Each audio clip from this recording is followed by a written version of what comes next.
A few hundred miles north of Jiangnan City, a heavily fortified military camp stood against the backdrop of the wild, untamed land. The air vibrated with a low, steady rumble. Rumble. A train slowed to a halt at the station within the military sector. One by one, fully armed fighters disembarked, 20 in total. They moved efficiently, instinctively forming into 4 separate squads. Standing among them was Luo Feng. "Feng, remember this," Chenggu said, motioning toward a towering steel lighthouse, standing 50 to 60 meters high in the distance. "That tower is a beacon. Across China, even the world, the military has set up these outposts to mark safe zones for fighters. Whenever we need to rest and resupply, we come here." Luo Feng nodded in understanding. These bases weren't just military stations. They were lifelines in the monster-infested wilderness. Arrival at the resupply base. The Firehammer squad made their way toward a modest, well-fortified building within the outpost. The area bustled with fighters, military personnel, and other organizations, all gathered to trade, resupply, and prepare for their next hunt. A uniformed officer greeted them, handing a key chip to Gao Feng, the squad's captain. "Firehammer squad, you're assigned to hashtag E6 for your stay," the officer said with a grin, clapping Gao Feng on the shoulder. "Old Gao, how long are you planning to hunt this time? If you get your hands on anything good, don't forget, my underground alliance will give you the best price." Though most of the staff wore military uniforms, the base wasn't purely government-run. The Dojo of Limits, the Thunder Dojo, the government's army, and the Underground Alliance all had representatives stationed here. Fighters often sold valuable monster materials to whichever group offered the highest price. We'll see what we get," Gao Feng laughed. "For now, how about arranging us a decent meal?" The officer chuckled. "Consider it done?" Resting before the hunt. The E6 building was a 3-story structure, relatively compact, but fully equipped for a fighter squad's needs. Using the key chip, the team unlocked the entrance, and for the duration of their stay, the building was theirs alone. Inside, the squad immediately unwound. "Gonna crash for a bit." Chenggu tossed his 2 heavy metal cases aside and flopped onto the couch, stretching out with a satisfied groan. "Rest while you can," Gao Feng commanded. "We move tonight. You'll need your focus." "Got it." Zhang Ku and the twin Moon Scimitar brothers chuckled. They were long used to the routine. Luo Feng, however, was surprised. "Why at night?" Chenggu grinned. "You really haven't thought about the weather? Huh? We're at the end of September, the hottest time of the year. Running around in full gear, carrying hundreds of kilos under the scorching sun? You'd dry up in no time, even with a full water supply." Luo Feng chuckled awkwardly. He had read plenty of posts about wilderness survival, but hadn't considered this detail. "Traveling at night is cooler and conserves water," Chenggu continued. "Makes it easier to move." Luo Feng nodded in understanding. Then, his gaze sharpened as he spotted someone outside. "Brother Chunluk?" He gestured toward a figure wrapped in bandages, walking through the resupply base. "Isn't that Zhang Zehu?" Chenggu turned and smirked. "Yeah, that's him." A delighted grin spread across his face. "Mountain Tiger," Chenggu called out, stepping to the doorway. "What happened? Weren't you doing fine last time? How'd you end up looking like a mummy?" A tense encounter. Zhang Zehu, his body covered in bandages, bloodstains still visible on the gauze, turned toward the voice. The moment he spotted Luo Feng, his expression darkened. His teeth clenched in rage. Mocking laughter bubbled up from his chest. "Fire Cannon Chun, your squad is supposed to be elite. So why'd you bring a rookie?" Zhang Zehu sneered. "You know what they say, a burden can drag the whole team down." His words carried undisguised malice. Elite squads rarely accepted rookies, because even if a newbie had great fitness, lack of experience could lead to fatal mistakes. The Firehammer squad's decision to take in Luo Feng was unexpected. Simmering hatred. The exchange of insults between Chenggu and Zhang Zehu, who was cut short when Captain Gao Feng barked a sharp order. Zhang Zehu fell silent immediately. He might have dared to argue with Chenggu, but not with Gao Feng. Gao Feng wasn't just a warlord-level fighter. He was a master of cold weapons. Unlike heated weapons, which could only take a fighter so far, cold weapon specialists had unparalleled combat prowess. Zhang Zhe, who knew his place. Still, his hatred for Luo Feng burned fiercely. Damn it, I thought he'd join some random squad where I could make his life hell. But he got into the Firehammer squad, his hands tightened into fists.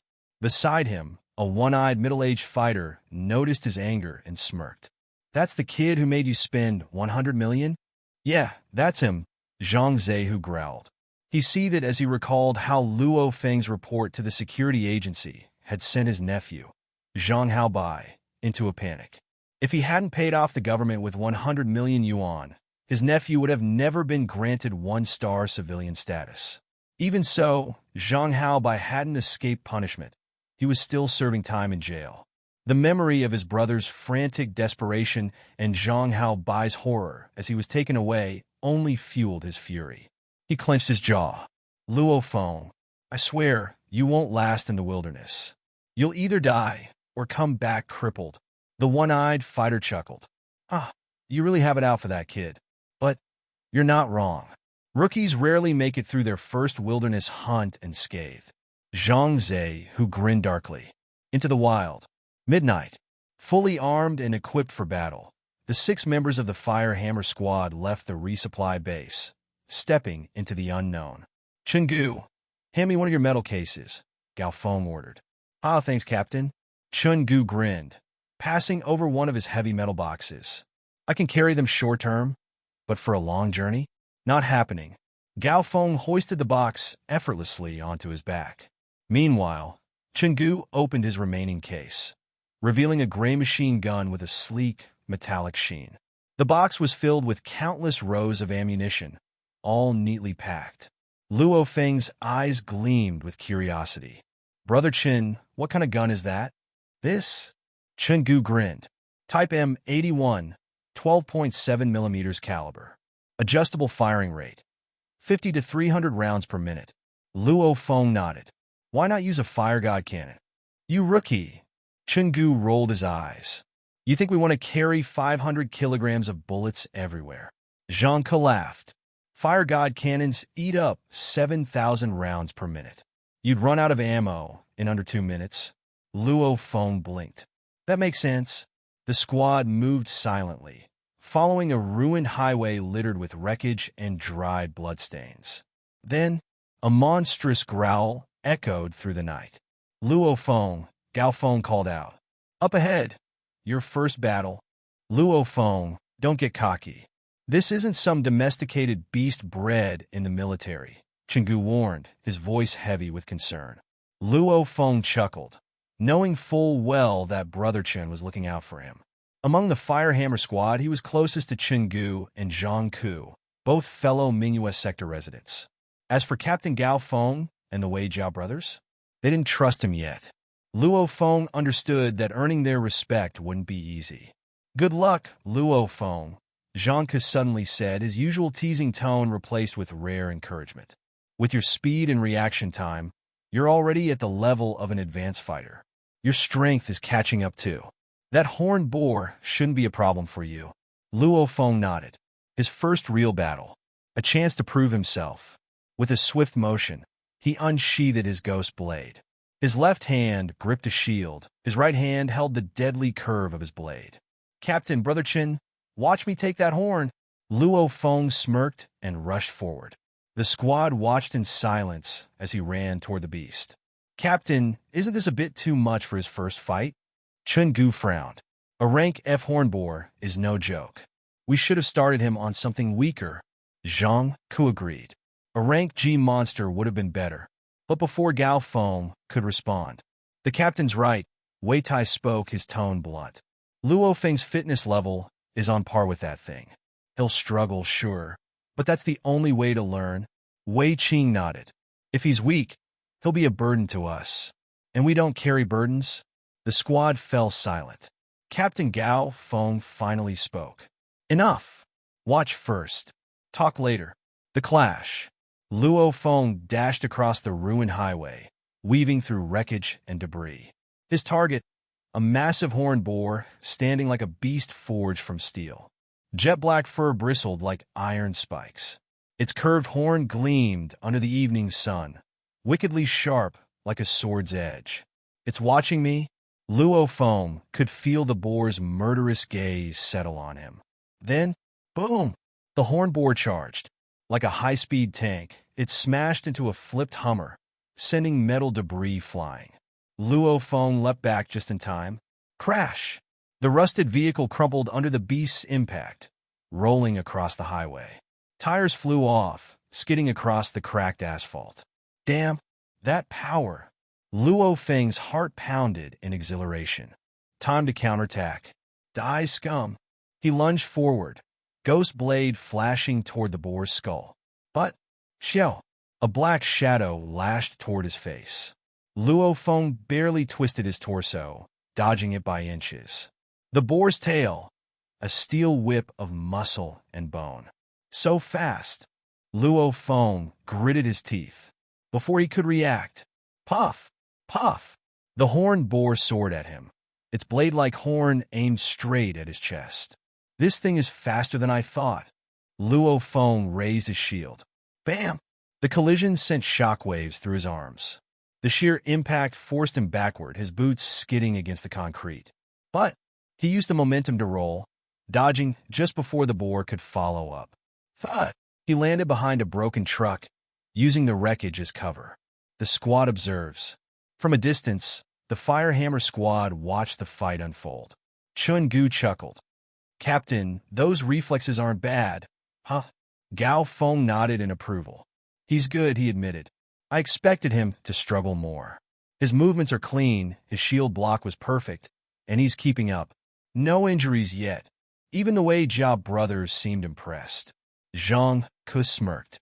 "Well, Wei Tai, Wei Qing?" Still doubting him. Wei Tai's eyes narrowed. The fight's not over yet. They continued watching, eyes fixed on the battlefield. The killing blow. This thing, it's smarter than I thought. Luo Feng analyzed the boar's tactics. It pretended to be slow at first. Then, it lashed out with a chain of attacks. Fake opening. Tail strike. Hoof stomp. Horn charge. It was a perfect combo. But he had been training for this. For a month, Luo Feng had practiced the 9-stage Thunderblade, honing his control and reaction time. And now, he was ready. Roar! The horned boar howled, launching itself over the truck. Luo Feng didn't run. Instead, he kicked a tire beside him, sending it hurtling toward the monster. The boar didn't hesitate. It lowered its horn. Slash! The tire split in half, falling uselessly to the ground. But Luo Feng was already in motion. Now, he sidestepped, barely avoiding the boar's deadly horn, and spun midair, using the force to accelerate his blade. Whoosh! The ghost blade flashed, striking with incredible speed. Puff! The blade sank into the boar's skull, biting 5 centimeters deep. Red blood sprayed. Howl! The beast roared in agony, its rage intensifying. It twisted violently, trying to impale Luo Feng. But he was already gone. The squad reacts. That technique. Wei Tai's eyes widened in shock. He dodged the horns so precisely. Even Wei Qing, normally skeptical, looked impressed. Incredible, Wei Tai muttered. He wasn't even afraid to move so close to the horn. That's not luck. That's skill. Chun Gu and Jiang Ke grinned. Ah, not bad, right? Jiang Ke chuckled. Gao Feng crossed his arms, smiling. This kid, he murmured. He's got real potential. The Firehammer squad watched as Luo Feng continued his battle, a smirk on his face. Because now, he was done testing the waters. It was time to kill the beast. Hey, welcome to Firescale Audiobooks. If you enjoy our audiobooks, please consider subscribing to the channel. Also, feel free to share your review in the comments section below. Luo Feng, don't get cocky. This isn't some domesticated beast bred in the military, Chenggu warned, his voice heavy with concern.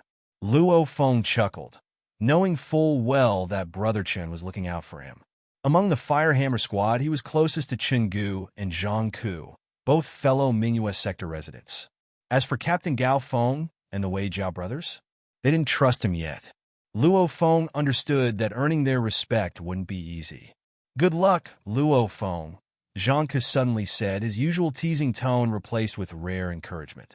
"With your speed and reaction time, you're already at the level of an advanced fighter.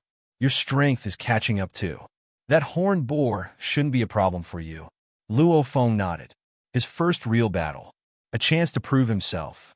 With a swift motion, he unsheathed his ghost blade. His left hand gripped a shield. His right hand held the deadly curve of his blade. "Captain Brother Chin, watch me take that horn." Luo Feng smirked and rushed forward. The squad watched in silence as he ran toward the beast. "Captain, isn't this a bit too much for his first fight?" Chun Gu frowned. "A rank F horn boar is no joke. We should have started him on something weaker." Jiang agreed. A rank G monster would have been better. But before Gao Feng could respond, "The captain's right," Wei Tai spoke, his tone blunt.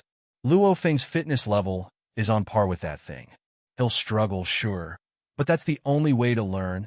Wei Qing nodded. "If he's weak, he'll be a burden to us. And we don't carry burdens." The squad fell silent. Captain Gao Feng finally spoke. "Enough. Watch first. Talk later." The clash. Luo Feng dashed across the ruined highway, weaving through wreckage and debris. His target, a massive horned boar standing like a beast forged from steel. Jet-black fur bristled like iron spikes.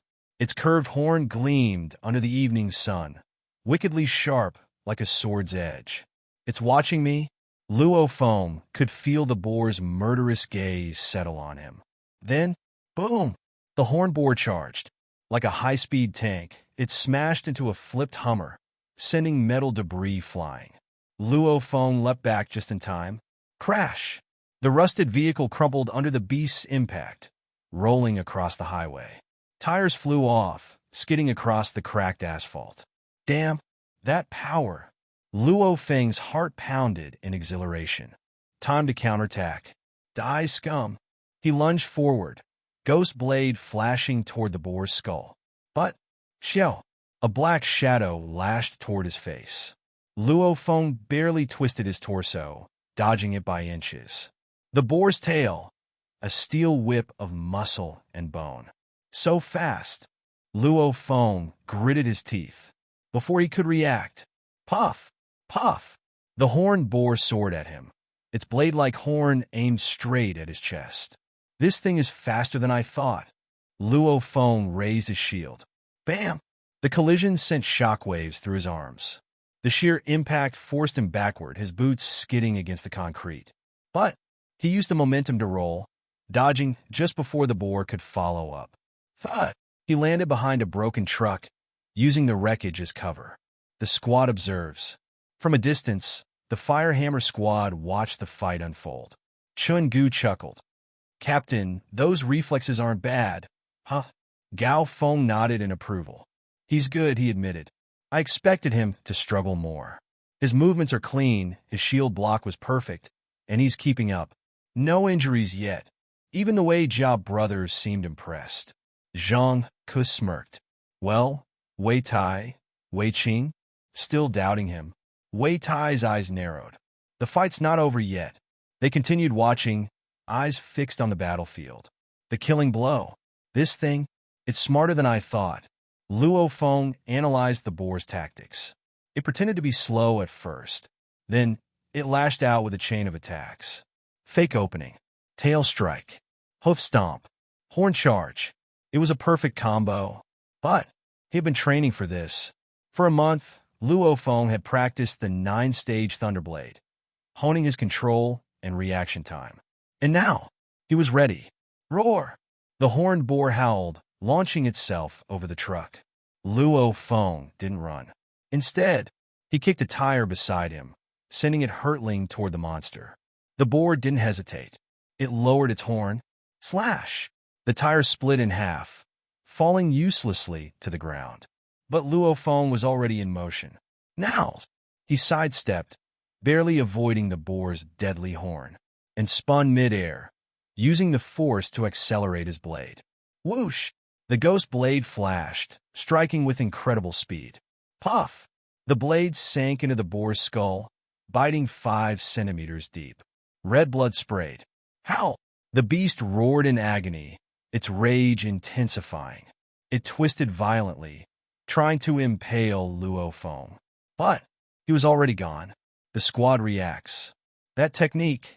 Wei Tai's eyes widened in shock. He dodged the horns so precisely. Even Wei Qing, normally skeptical, looked impressed. Incredible, Wei Tai muttered.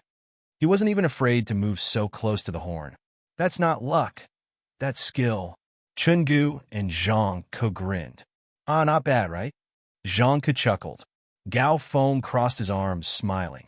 This kid, he murmured. He's got real potential. The Firehammer squad watched as Luo Feng continued his battle, a smirk on his face. Because now, he was done testing the waters. It was time to kill the beast. If you sell this horn to the dojo, you'll probably get $3,000 and some contribution points.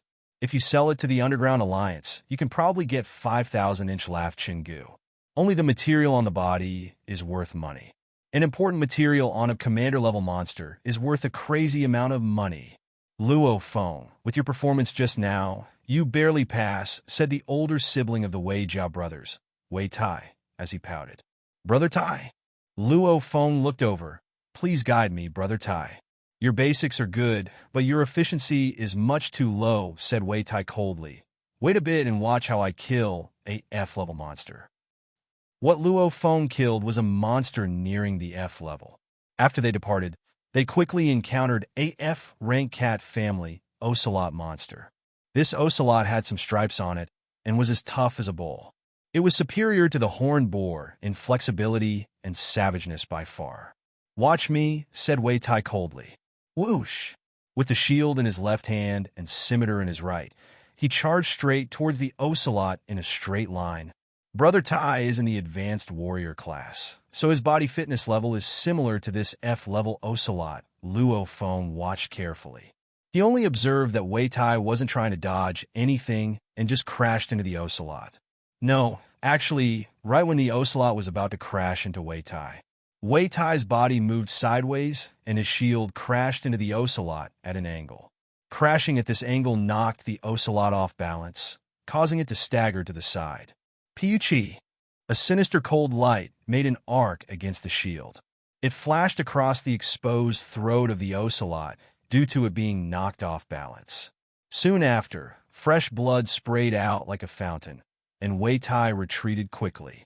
He coldly looked at the ocelot monster, howling in pain until it slowly fell over and lost its breath.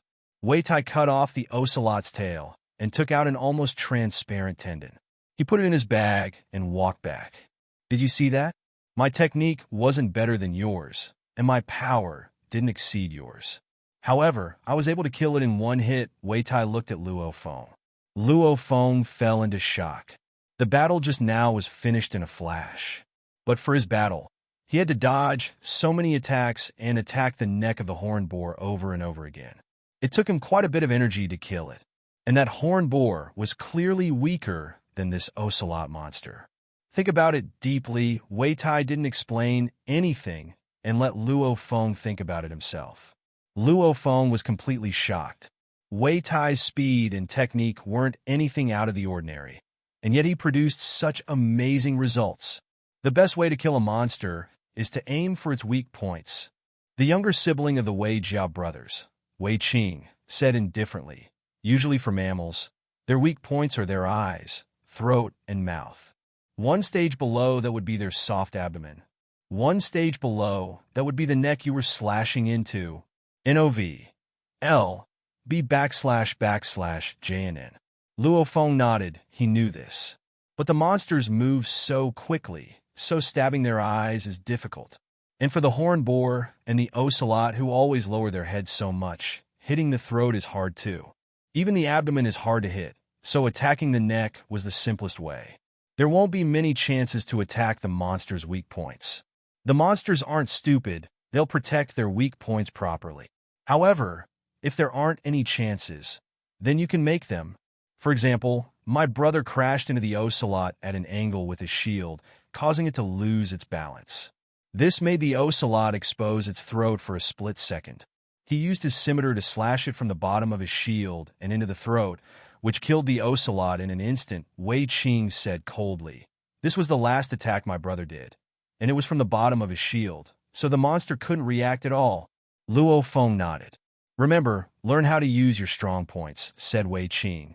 "You have to use them efficiently and cleanly. Your technique is good, but you don't have to flash your technique around every time to kill the monster. Always move towards the most efficient way to kill the monster." "Understood," Luo Feng nodded. Wei Qing let out a rare smile. "Let's go," laughed Gao Feng as he waved. The Firehammer squad clearly wanted Luo Feng to become a capable member in the future, so they trained him seriously.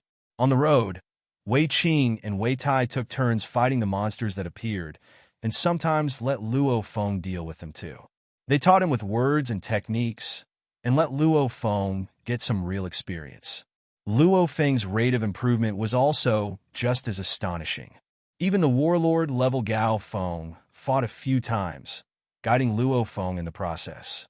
Luo Feng knew that you have to make each attack bring out all of its strength to kill a monster.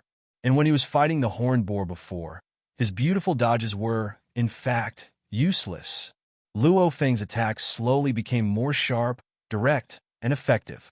3 days later, dawn on the Broken City Ring Road, the 6 members of the Firehammer squad were moving forward. "There are 2 F-level Mastiff Lions," Luo Feng. "Go," commanded Captain Gao Feng. "Yes, Captain." Luo Feng laughed and grinned, and headed towards the Mastiff Lions at an average speed. "Howl! Howl!" The Mastiff Lions roared at the incoming Luo Feng with bloodthirsty madness in their eyes. They didn't care much for this human in front of them, but when they got really near each other, Luo Feng let out a smile on his face. Whoosh! His speed accelerated rapidly. Both of the Mastiff Lion monsters' hairs all stood up. Luo Feng closed the distance in an instant. The 4 abnormal steps he did was the 9-stage Thunderblade technique, Flowing Light. He baited the claws of the Mastiff Lions, and with a twist of his body, accurately dodged their claws. As their bodies moved across each other, the ghost blade slashed sinisterly in an instant. Pew! Slashed right in the throat. Luo Feng charged forwards and turned his head towards the other Mastiff Lion monster. Howl! When the Mastiff Lion monster saw fresh blood spraying from its comrade's throat, it howled and retreated swiftly. Chun Gu, Gao Feng, and the other members of the Firehammer squad let out a smile as they watched. Even though Luo Feng isn't as experienced as the Wei Jiao brothers, but because of his technique, Luo Feng's killing power is not worse than either the older or younger sibling of the Wei Jiao family. Luo Feng, let's go. Hurry and enter the town. The Mastiff Lions are gregarious. The Mastiff Lion that ran away will soon bring a whole pack of them over here, laughed Chingu. Luo Feng laughed as they all united. The 6 members of the Firehammer squad finally reached their destination, 0201 country-level city. The Firehammer squad quietly entered the suburban part of the number 0201 country-level city. Luo Feng, we ran along the highway these past 3 days, which belongs to the desolate area. As they walked, Chingu kept his voice low and said, most of the monsters live in the city and in the built-up areas. Places like the counties and urban areas are the truly dangerous locations. Understood, Brother Chun, nodded Luo Feng. Luo Feng already read about the common habits of monsters in the posts. In the long war between monsters and humans, monsters found that if they live in relatively empty areas, the human army and fighters could lock onto them from far away. Without anything to hide behind, the humans could use heavy sniper rifles and missiles to conduct long-distance attacks. But in the city, there were tons of skyscrapers. As long as the monsters hid in the urban areas, snipers will rarely have a chance, unless they go inside the city. And right when the human army enters the city, they'll have to fight with the monsters on the streets, where the monsters will have an overwhelming advantage. Urban areas are the monsters' heaven. Naturally, the target for our Firehammer squad is a commander-level monster. However, reminded Chun Gu in a small voice, a commander-level monster is intelligent, around the level of a human. The commander-level monster will command large amounts of soldier-level monsters to surround it. Virtually every commander-level monster will be surrounded by large amounts of soldier-level monsters, so it's very difficult to kill a commander-level monster. Luo Feng nodded. A soldier and a commander not only have a large difference in strength but also intelligence. To protect their lives, a commander-level monster will naturally summon large amounts of soldier-level monsters to protect it. Other than the extremely rare monsters that like to be independent, most commanders will be surrounded by soldiers.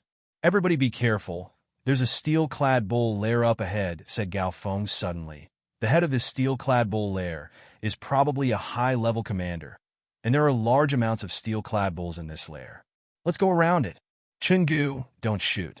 If a steel-clad bull attacks, remember, kill it instantly. Don't let the steel-clad bull call its comrades. Yes, Captain. The other 5 all nodded. Unlike the deserted areas outside, the city and the suburbs are much more dangerous. The 6 members of the Fire Hammer Squad carefully moved forward along a narrow path. Halt, the older sibling of the Wei Jia family, Wei Tai, who was in front, raised his hand. He stared seriously in front of him, where a gigantic iron fur boar was lying far away. Beside the boar were 2 mastiff tiger monsters who had their heads lowered and were feasting on large bites of flesh. Suddenly, the mastiff tiger monster rose its head and looked at the Fire Hammer Squad from far away and became much more cautious. We'll go around, don't do anything, said Gao Feng in a small voice. On the deserted highway, Luo Feng and the others were relaxed. They could kill monsters whenever they felt like it. However, it's different in the city. After treading carefully on the way, taking at least 10 detours, and killing 8 regular soldier-level monsters instantly, Luo Feng and the others finally arrived at their first destination, a small sector in the number 0201 country-level city, Blue Sky Sector. The reason why the Blue Sky Sector was the Fire Hammer Squad's first target was because there were 3 residential apartments that were 21 stories high. Go to the roof. Everyone be careful. A monster might pop out of who knows where in the building. Don't make too much noise, NOV. LB //JNN. The 6 members of the Fire Hammer Squad went along the staircase. Howl. A low-pitched howl emanated within the building, which made the 6 members of the Fire Hammer Squad frown. Wei Tai, who was furthest in front, said in a small voice, "It should be upstairs. Everybody be careful." Everybody had their weapon in hand and were prepared to strike. And Chungu, who used heated weapons, was being protected in the center. They went forward 1 step at a time. Luo Feng saw a 2-meter-tall lion mastiff monster suddenly appear from the corner in front. Its fur was long, and it looked like a gigantic military SUV. When the lion mastiff monster saw them, it immediately howled, sending a blood-scented wind at them. The Fire Hammer Squad was going upstairs, and the lion mastiff monster dived at them with the energy gained from its gigantic body. Whoosh! Whoosh! Wei Tai and Wei Qing in the front had almost identical movements. With a shield in one hand and a scimitar in the other, they charged forward at the same time and barely grazed the lion mastiff monster's body. As their bodies grazed past each other, the scimitars drew curved lines that passed through the joints of the lion mastiff's front claws. The brothers Wei Tai and Wei Qing used the exact same technique. This caused the front 2 claws of the lion mastiff monster to stagger and fall onto the stairs. At this time, Spear Zhang, who was behind Wei Tai and Wei Qing, instantly moved forward. His alloyed spear carried a metallic sound with it as he pierced the lion mastiff monster's head. Piu-chi! The spear instantly pierced through the lion mastiff monster's eyes and went through its head. Roar! The lion mastiff monster unconsciously stepped forward twice and then fell powerlessly. The cooperation between Wei Qing, Wei Tai, and Zhang was indeed marvelous. The first 2 took care of the lion mastiff's front limbs to make it lose its balance, which was immediately followed up by Zhang's spear for a 1-hit kill. Zhang was horrifyingly accurate with his spear. He actually pierced right through the eye. In the process of climbing up the staircase, the Fire Hammer Squad encountered 3 monsters, which was considered quite lucky. Out of these 3 monsters, One of them actually charged up from the ground level. At that time, Luo Feng and Gao Feng were at the back of the team, so naturally it was Luo Feng who had to cleanly kill the G-level monster. After exiting the staircase, the 6 members of the Fire Hammer Squad arrived at the rooftop of the 21-story residential apartment. "Shut the door to the staircase. Shut it completely freaking tight," commanded Gao Feng. "Stop any monsters from running up here to the rooftop." "Yes." Luo Feng and Jiang went to close the steel doors of the staircase and found a steel rod to jam the door. "Phew, we can finally loosen up a bit." A rare smile appeared on Jiang's face. He directly sat on his bottom on the roof and took out some high-carb food and water. "Everyone brought their binoculars, right?" said Gao Feng. "Everyone take out their binoculars and look down from the roof and try to find a commander-level monster. Remember, don't expose your body too much. It'll be a bit troublesome if a monster discovers you." However, it was actually very safe on the rooftop. The residential apartment was 21 stories high, so most of the monsters couldn't climb up from the outside anyway. Even if a commander-level monster commands the monsters to slaughter their way up, how wide is the staircase? The threat wasn't large. The Firehammer Squad has enough time to completely escape. Start searching for a commander-level monster. "Yo guys, time to start finding some monsters." Luo Feng also took out his binoculars from his bag and some supporting tools like screws. Everyone brought them, since they weren't heavy. He squatted onto the side of the roof and looked down onto the street. There were large amounts of monsters everywhere he looked. The city area has at least 10 or 100 times more monsters. And on one of the streets, one glance showed that there were at least hundreds of monsters walking forward. Even a warlord-level fighter has a slim chance of escaping alive from hundreds of normal monsters. "Captain, these are all soldier-level monsters. I don't see any commander-level monsters here either." 5 of the members, including the captain, were all holding their binoculars and looking down from the roof at different spots. Only when standing on a high location could you see far. On the roof of a 21-story residential apartment, you can see really far and also see many monsters. A steel case opened. The only member of the Firehammer Squad who wasn't using a binocular, Gu, opened the steel case. Other than large amounts of ammunition, there was another long, rectangular-shaped wooden case in the steel case. In the wooden case, there were a few mechanical parts, which Gu swiftly assembled.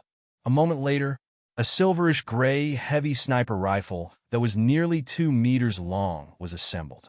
Its optical aimer device and other things were also completely assembled. Gu put special bullets into the clip for a total of 10 bullets. "Captain, notify me if you find a commander-level monster," said Gu. "Yup, you can first sleep for a bit and rest yourself.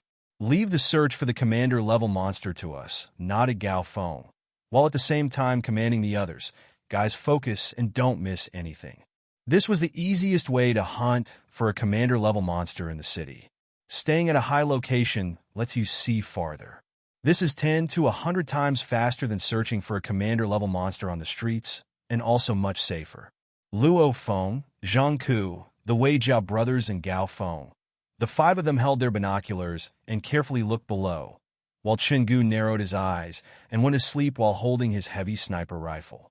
When the 6 members of the Firehammer Squad were searching for a commander-level monster and hiding on the rooftop of the Blue Sky Sector's residential hall, around 30 kilometers away from the number 0201 country-level city on the ruined highway, was a 6-man elite fighter group rushing towards the number 0201 country-level city.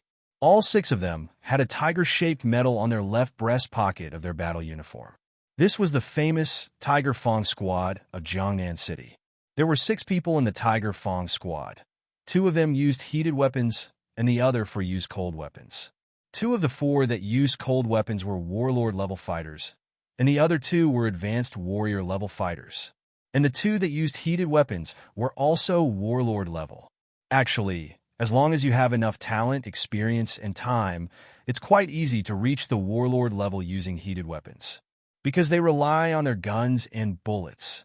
"Old Han, have you found that old guy's position yet?" asked Zhang Zhe, who in a small voice. This Zhang Zhe, who was indeed one of the 6 members of the Tiger Fong Squad, and was an advanced warrior-level fighter. In terms of strength, the Tiger Fong squad was extremely powerful. The weakest members were both advanced warrior-level fighters, and these two were barely away from the warlord level.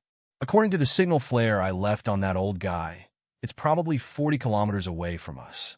According to me, I'd think it's in the number 0201 country level city ahead, said the guy who was holding and looking at a compass-like instrument. Finally confirmed the position. If we can hunt down this old guy this time, we brothers are going to be rich. The people of the Tiger Fong squad laughed. When they were hunting for monsters before, they found the wolf-type monster, Hunter, by chance. There were lots of different classifications for the monsters today. Before the Grand Nirvana period, there were mostly pigs, dogs, cats, cows, and sheep in society. So most of the monsters today are mostly pig-type, dog-type, cat-type, cow-type, sheep-type, snake-type, etc. Monsters like foxes, monkeys, scorpions, wolves, tigers, and jaguars are rarer. Wolves, tigers, and jaguars were already strong, so after a mutation, they become beyond horrifying. Of course, since there are so many regular monsters, some of them become horrifying existences. For example, one of the cat-type monsters is a legendary Existence 9 Lives demon cat. The 9 Lives demon cat is the most frightening monster within the cat-type monster category. It has 9 tails, and its strength surpasses a horde leader. On the entire Earth, it's considered as one of the scariest monsters in the rankings. Since the wolf-type monsters have a high reproduction ability, fighters could often encounter a few wolf-type monsters this past decade. And the Hunter is one of the most horrifying mutations within the wolf-type monster category. They're also called the King of the Wolves Silver Moon Wolf. Each Silver Moon Wolf is practically independent, and they love hunting other monsters and fighters. As they're also sly and cruel, they got the name of Hunter. As of now, the weakest known Silver Moon Wolf is a medium commander level monster, so a head of a Silver Moon Wolf is worth a fortune. This hunter we're chasing is probably a high commander level, practically nearing the horde leader level. Thankfully, this hunter was already wounded when we engaged before, so we were able to give it another heavy wound, said the captain of the Tiger Fong squad, a dark-skinned, thin, short man in a small voice. As of now, we've already healed up and regained our strength. This time, we have to grab our chance and hunt down this hunter whose strength has declined greatly. Yes, Captain. The 6 members of the Tiger Fong squad were full of fighting spirit. One dead hunter is practically worth more than 1 or 2 years of their income. n/o/vel/b/jan.c//om. On the rooftop of one of the 21-story high residential hall in the Blue Sky sector, 5 members of the Fire Hammer squad had their binoculars pointed down and were looking carefully. Luo Feng held his binocular with his left hand and his water bottle with his right. He drank a little bit of water, put the binoculars down, tightened up the cap of the water bottle, and put it into his back. Only after that did he continue looking downwards with his binoculars again. Captain, do we just foolishly wait here? Asked Luo Feng. What do you understand? Gao Feng laughed as he put down his binoculars. In this area, a 21-story high residential apartment is already pretty high. From the rooftop, we can scan a radius of 5 kilometers with our binoculars. How big is a country-level city? Of course, because some of the buildings are blocking, our efficiency isn't that high. However, this efficiency is already immensely high. Everybody can rest and find monsters. It's the best way. Luo Feng nodded. Captain, you guys come look here, shouted Jiang suddenly as he pointed down in a certain direction. Whoosh! The other 4 ran there, each of them holding their binoculars and looking downwards. Luo Feng also looked towards the direction Jiang was pointing at, and through the binoculars he saw that there were horned boars and iron fur boars appearing in some of the streets in the northwest direction. There was probably a total of a couple hundred boars, and the number of boars were still increasing in his field of view. Luo Feng's eyes flashed. On one of the streets, there was a peculiar monster that was moving slowly and calling upon more pig-type monsters. It was completely red and looked like a tank. This is the bloodthirsty tank, said Luo Feng out of shock. Out of the pig-type monsters, they are ranked at #2 bloodthirsty tank herd. It's called a bloodthirsty tank, but they're also a pig-type monster. They have a large amount of scales on them, and their defense is amazing. At a glance, it resembles an armored tank, and its defense and attack isn't inferior to a real tank at all. It's a bloodthirsty tank. Man, it's a big catch. Captain, according to the color of its scales, it should be around a low commander level monster. Maybe nearing medium commander level. Some of the Firehammer squad members started arguing. The price of a bloodthirsty tank is quite high, laughed Captain Gao Feng. Even though it's only a low commander level monster, its price is comparable to medium commander level monsters. This is a great catch. Everybody cheer up. Old Chun-Gu. The captain's voice caused Chun-Gu to finally open his eyes. Chun-Gu laughed as he stood up. Yo guys, found a commander level monster. Come and look, laughed Gao Feng. Chun-Gu sprinted over and looked through the binoculars. He was astonished as he said, Damn, it's the bloodthirsty tank that's ranked second in the pig-type monsters. This guy's defense is crazy. The armor-piercing bullets I brought probably wouldn't even be able to pierce through its scales. Looks like it's time to use my precious ones. Hurry, bullets aren't worth that much, persuaded Gao Feng. Chun-Gu was quick. He immediately sprinted to the steel case, took out 3 blood-red colored bullets, and changed the bullets in the sniper rifle. Pew! Chun-Gu laid on the roof and set up his silverish-gray heavy sniper rifle. The barrel of the gun reflected the light from the sun, and Chun-Gu stuck out his hand to get a feel for the direction and started doing detailed calculations as he calibrated his optical aimer device. The other 5 members of the Firehammer squad didn't dare make a sound. Suddenly, pung! A deep sound full of force rang. In practically an instant, the bullet went through the air and shot through. Not only was the power of this alloyed armor-piercing bullet destructively high, but its speed was also a couple times higher than the speed of sound.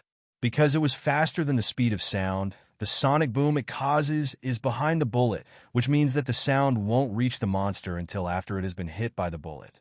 The bloodthirsty tank walked slowly on the street, commanding large amounts of monsters. Pew!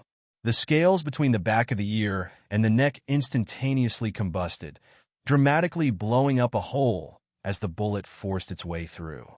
Ayo! The bloodthirsty tank wailed in pain as it started staggering and swaying around. After it regained its balance, the bloodthirsty tank immediately howled in rage and bitterness over and over. In an instant, the large amounts of pig-type monsters that were spread out immediately rushed towards it, and the spot where the bloodthirsty tank was hit started bleeding. It kept howling over and over, but it wasn't able to determine where the bullet was shot from. On the roof, Chun-Gu slightly raised his head and moved the optical aimer device away from his eye as he said confidently, My luck was pretty good. I hit its vital spot. This bloodthirsty boar didn't die instantly because its life force is strong, but it'll fall for sure within 5 minutes. The first shot is the most effective shot in long-range sniping because the commander-level monster isn't prepared for it. However, if the first bullet fails to strike a vital point, then there'll be trouble. And a commander-level monster has extremely high defense, so it's pretty good if a bullet could just pierce through its armor. Because of that, bullets usually concentrate on high-penetration-powered armor-piercing bullets and not some of the destructive explosion bullets. If you can't even get through the armor, then what's the point of being destructive? Nice shooting, laughed Jiang as he gave a thumbs up. The skull of a bloodthirsty tank is extremely hard. Even if you get through the scales, the bloodthirsty tank isn't affected much, laughed Gao Feng. Chun-Gu, this gun is fantastic.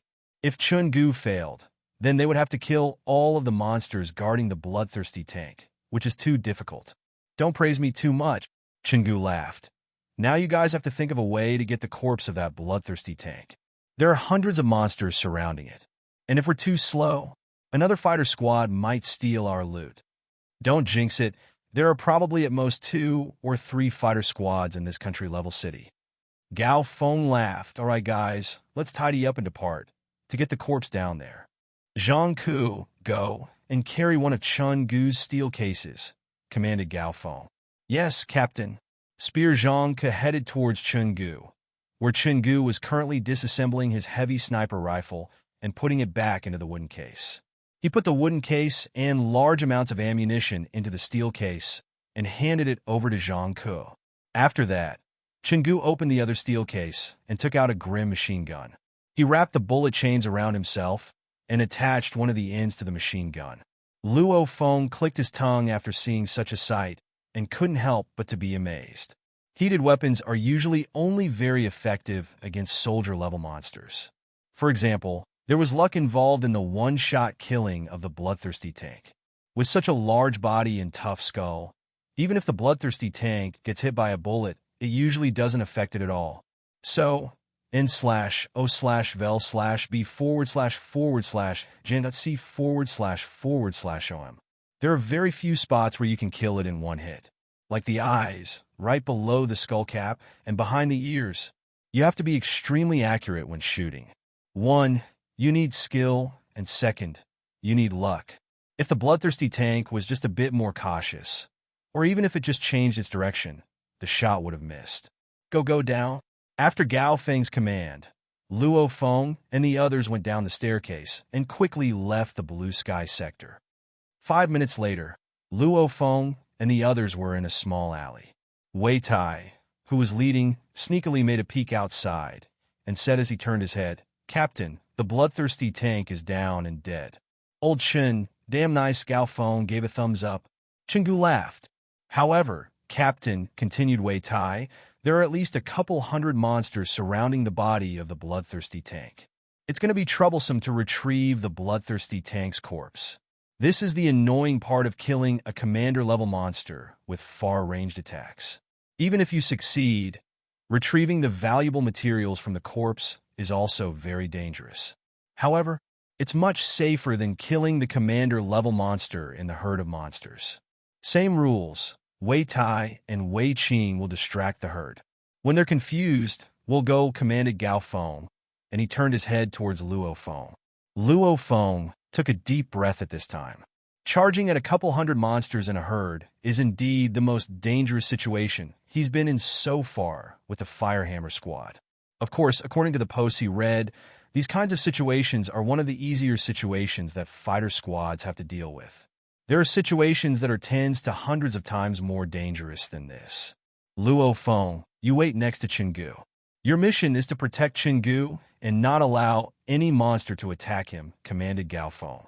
Don't worry, Captain. I definitely won't let even one monster approach Brother Chun, nodded Luo Feng. Good, let's go. Gao Feng ordered. Whoosh! Whoosh! 2 black lights came flying from the brothers Wei Tai and Wei Qing's hands, as if they were lightning. They flew for around 100 meters and landed in the middle of the herd of monsters.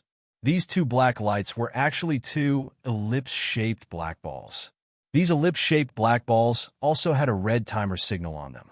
The monsters that noticed this thing immediately got away in caution. Beep, beep, boom. The 2 timer bombs exploded ferociously.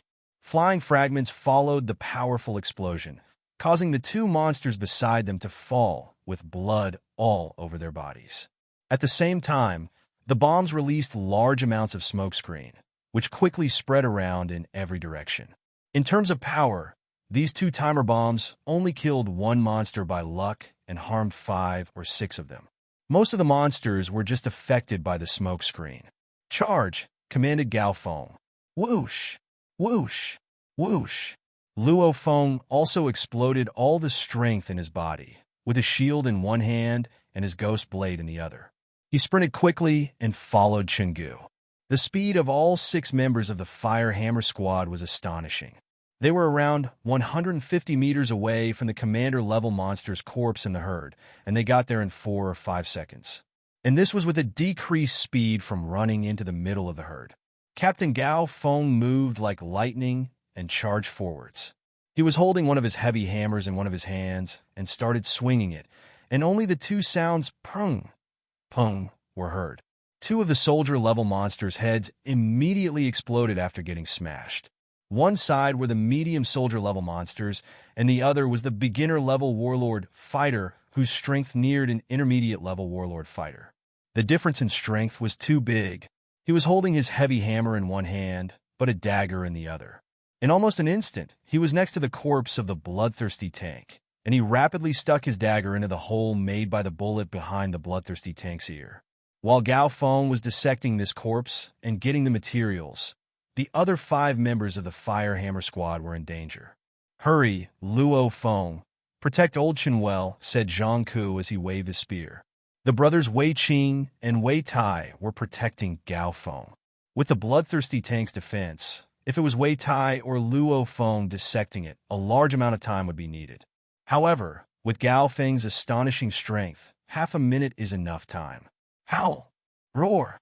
The surrounding monsters discovered Luo Feng and the others and started charging at them. It was like a heavy Hummer charging at over 100 kilometers per hour at them. Get out with 2 skillful steps. Luo Feng smashed the shield in his left hand into the charging horn boar as he dodged, pushing the horn boar off balance. Its gigantic body fell over and shook the ground as it fell onto the already cracked concrete sidewalk, causing large amounts of dust to rise. Luo Feng didn't want to kill the enemy. He just wanted to survive for half a minute. Xiao!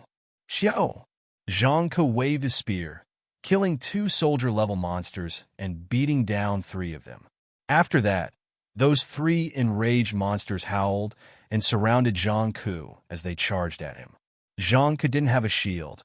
He only used his 1 spear. Not good. After slashing with his spear, Zhang Ke's face changed. Roar! The speed of an iron fur boar charging is at least 50 meters per second. The size of its body is like a small truck, but its speed rivals a sports car's. And not only did Zhang Ke not have the time to block, but there were also 3 monsters surrounding him in front too. I'm going to receive a heavy wound this time. Zhang Ke clenched his teeth. Prung! A shadow appeared from the side, and it stomped on the charging iron fur's body. Doing so under such a high speed would cause you to lose a lot of control over your body. The iron fur boar also lost control after getting stomped, and it directly fell over. However, it quickly crawled back up. "Brother Zhang, let's hang on here," said Luo Feng. "Luo Feng, thanks," yelled Zhang Ke gratefully. If it wasn't for Luo Feng, Zhang Ke would have definitely received a heavy wound. Zhang Ke thought to himself, letting Luo Feng join the Fire Hammer Squad was indeed a good idea. And his steps are so quick and agile. Great technique, praised Chen Gu, who was under protection. At this time, there were a couple hundred monsters in the herd, and the fight between Luo Feng and the few dozen at the beginning soon attracted many more monsters. Thankfully, the smoke screen blocked their vision, and the herd hasn't been able to effectively bring out their full power. Not good, Captain Hurry. Wei Tai couldn't help but to yell. With every passing second, the Fire Hammer Squad situation worsens. The monsters surrounding them quickly increased in number. "Chen Gu, fire!" commanded Gao Feng, who was squatting beside the bloodthirsty tank's corpse and being protected by the Wei Jiao brothers. "Yes." Chen Gu licked his lips and smiled savagely. Luo Feng and Zhang Ke, who were beside Chen Gu, immediately stepped back.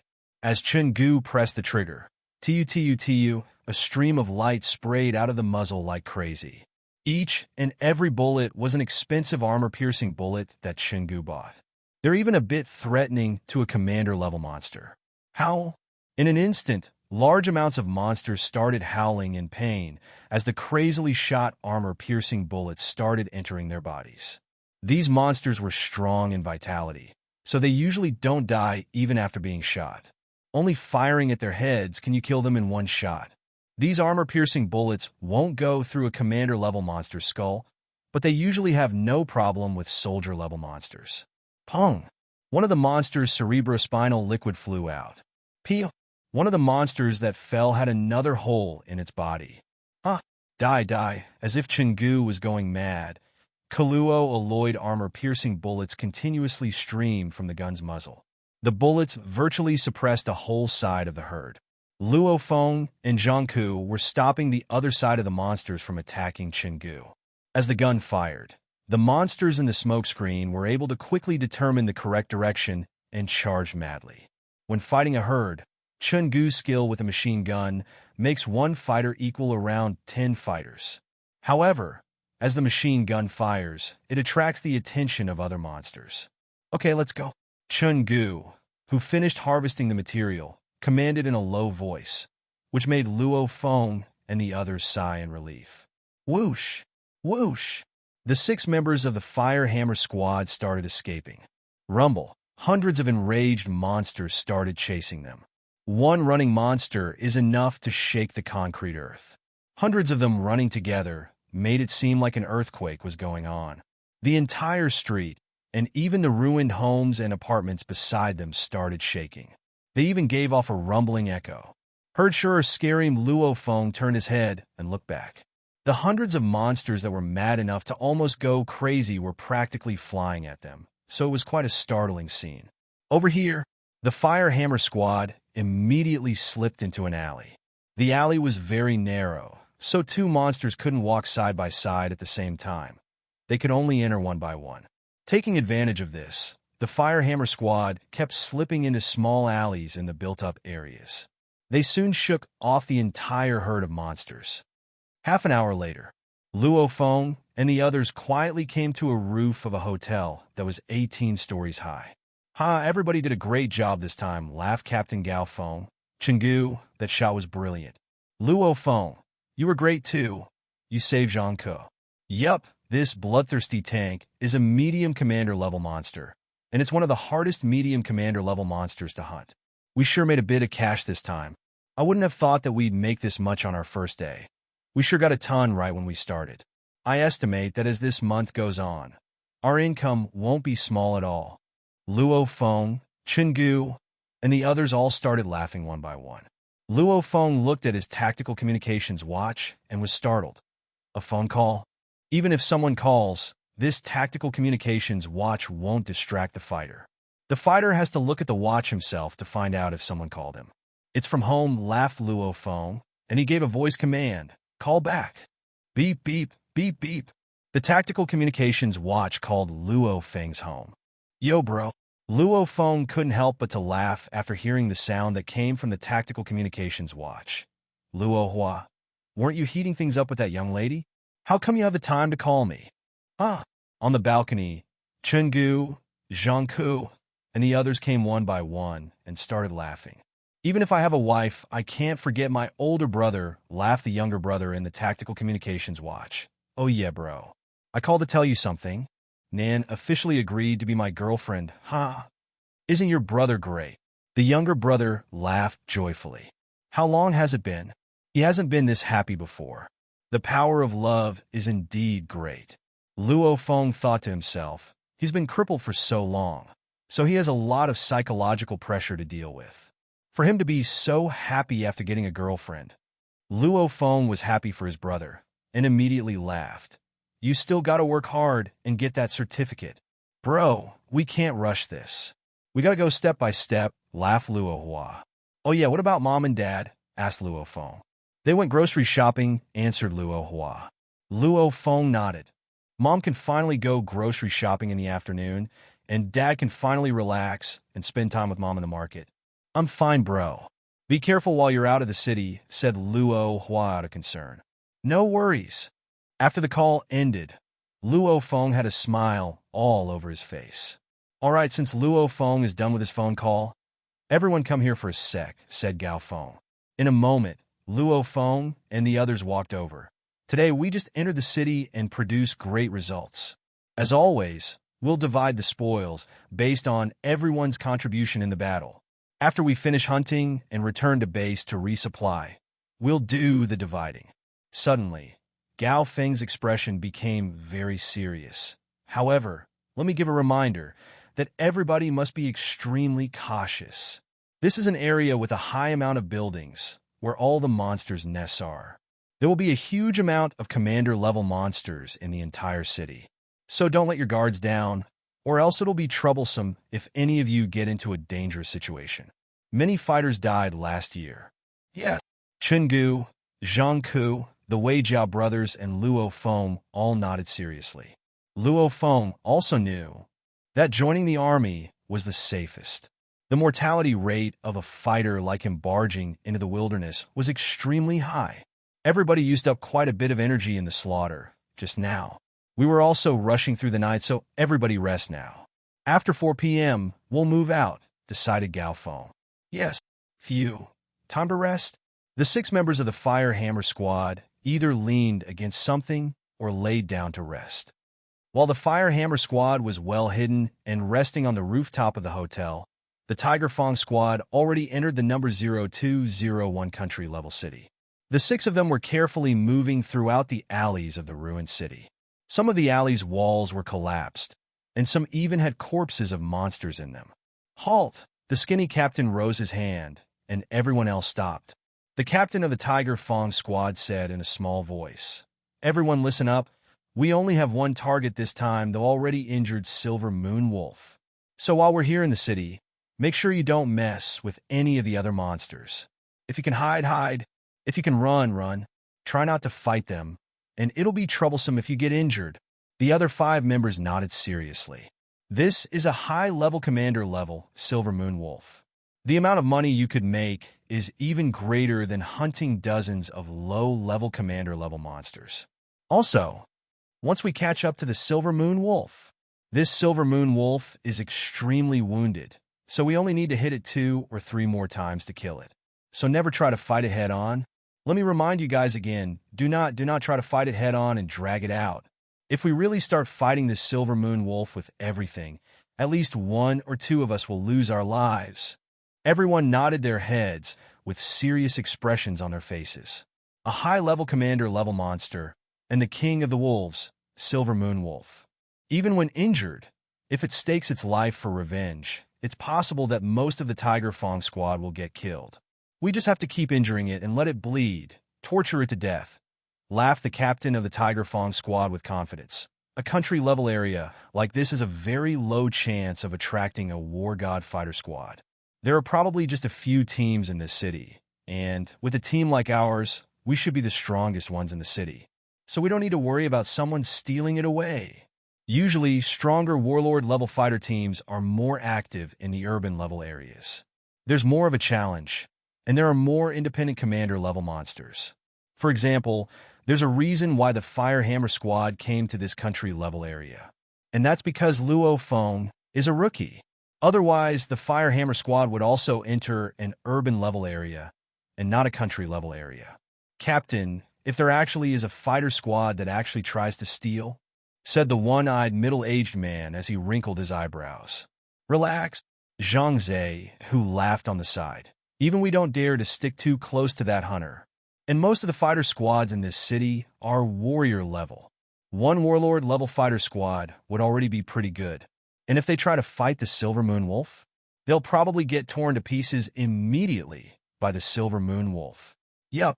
The captain of the Tiger Fong Squad nodded. "They don't have the ability to steal the Silver Moon Wolf away. If they do, kill them." "Yes."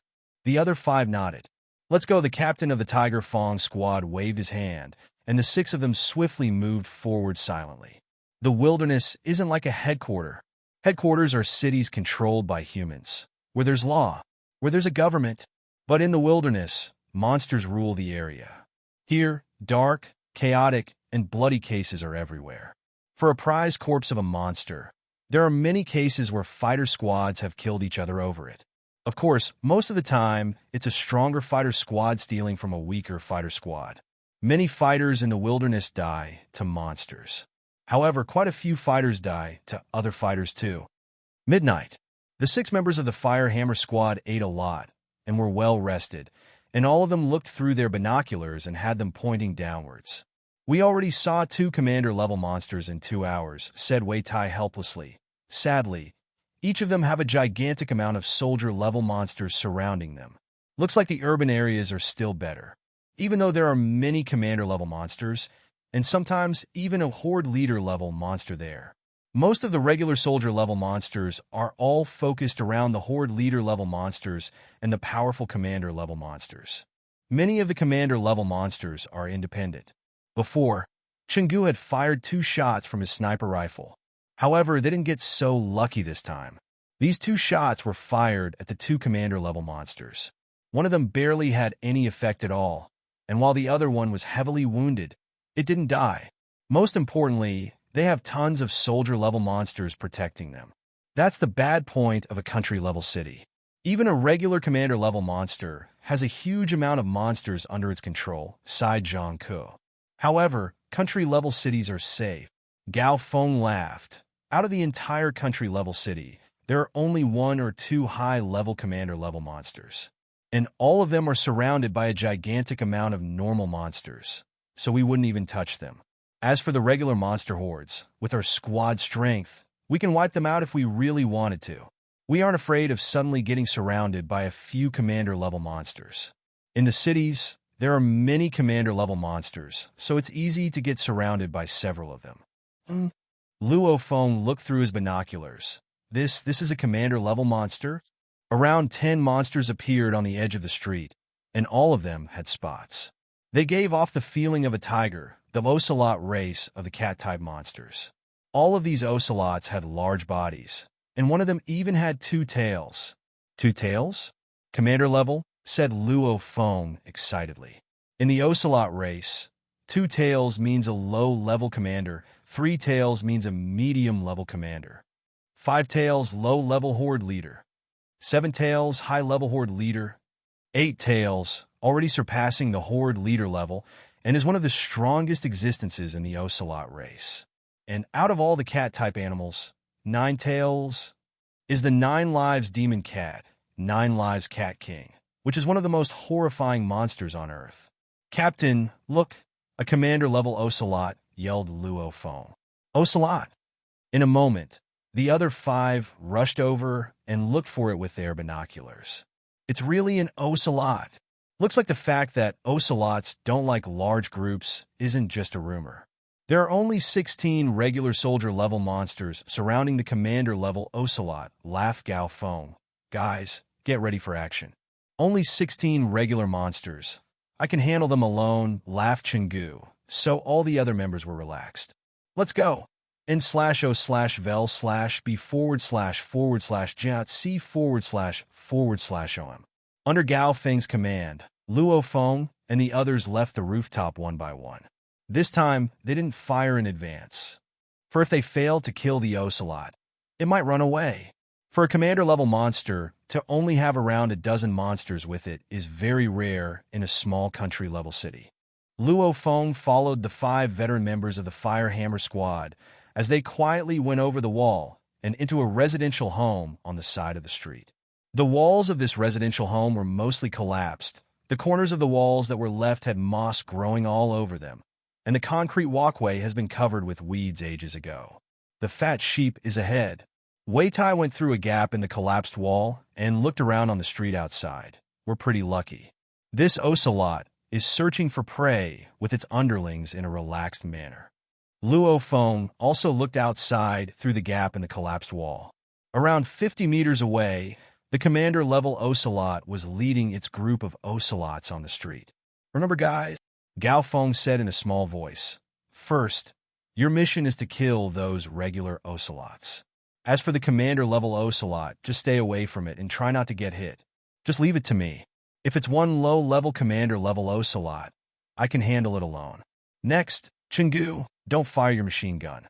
It's not too late to fire until after something unexpected happens. Once you start firing, we'll have to flee the battlefield.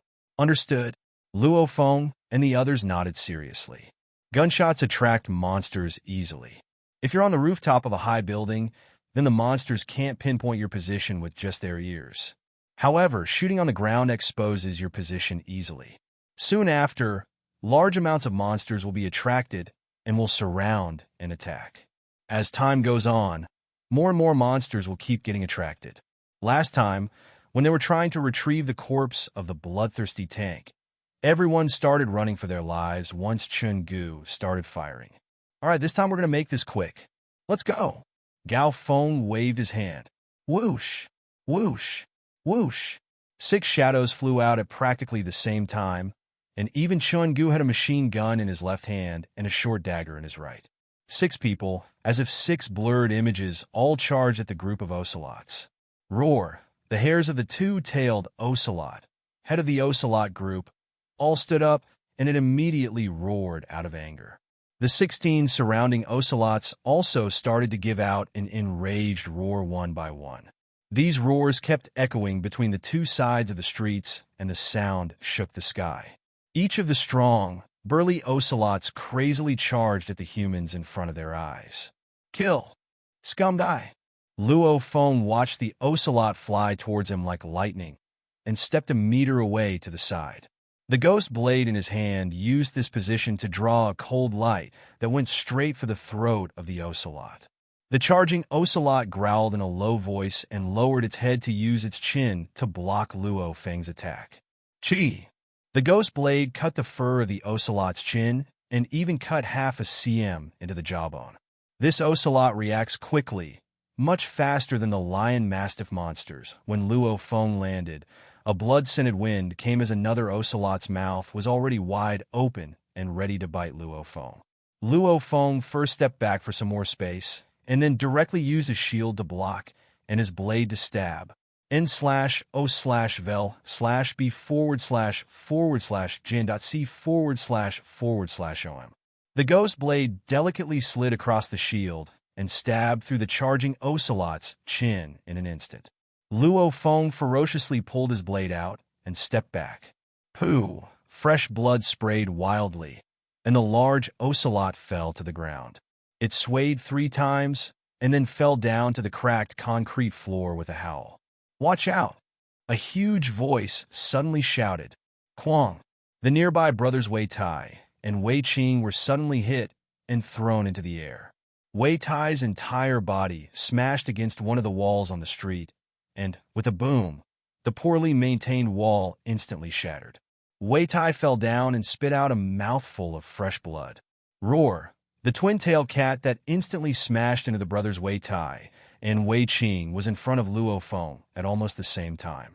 Too fast. Luo Feng was startled and instantly sidestepped. Just barely. Clearly, his dodging speed wasn't fast enough, and as he saw the claws of the twin-tailed ocelot about to latch onto himself, he used his shapeless spiritual force to move himself away. The speed of his sidestep increased by a significant amount, and the twin-tailed ocelot's claws just barely touched him. Chi! Luo Feng also used this chance to unleash an uppercut. The blade slashed against one of the twin-tailed ocelot's forelimbs, but the sharp blade actually made a chi sound as it slashed against the fur. It couldn't even break through a single layer of fur on the twin-tailed ocelot's front claw.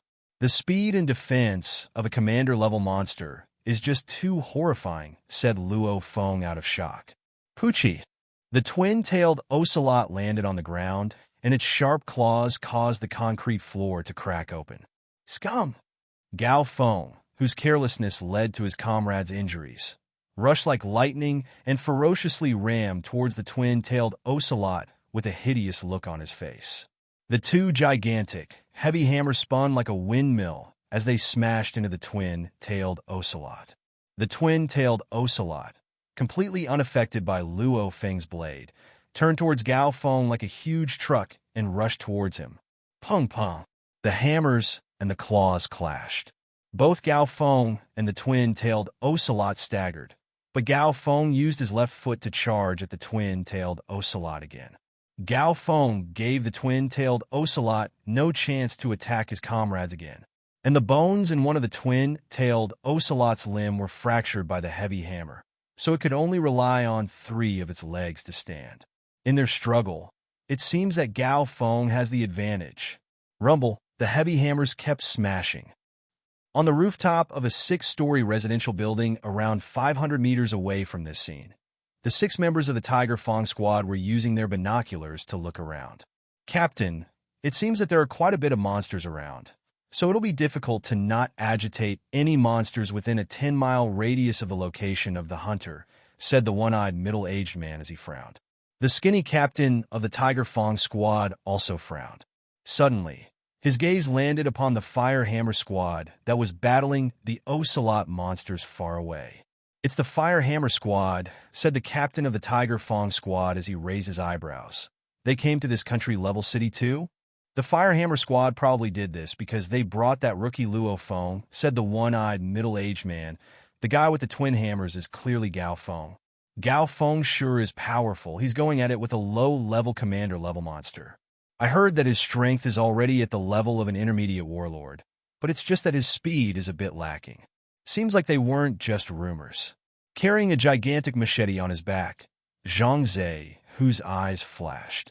He grabbed his binoculars and looked towards that direction and said joyfully, "It actually is the Firehammer Squad, and that Luo Feng kid is actually here. Seems like he's performing well." A savage light passed through Jiang, whose eyes. "Captain, it's this tiny rabbit that made me lose a whole 100 million, said Jiang, who. "Let's use this chance to kill him." 100 million was a large sum of money to Jiang, who. Since he's only at the advanced warrior level, he has to risk his life for 2 years to earn 100 million. Kill him. The other members of the squad were slightly surprised. The captain of the Tiger Fong squad frowned, and then laughed. "Good idea.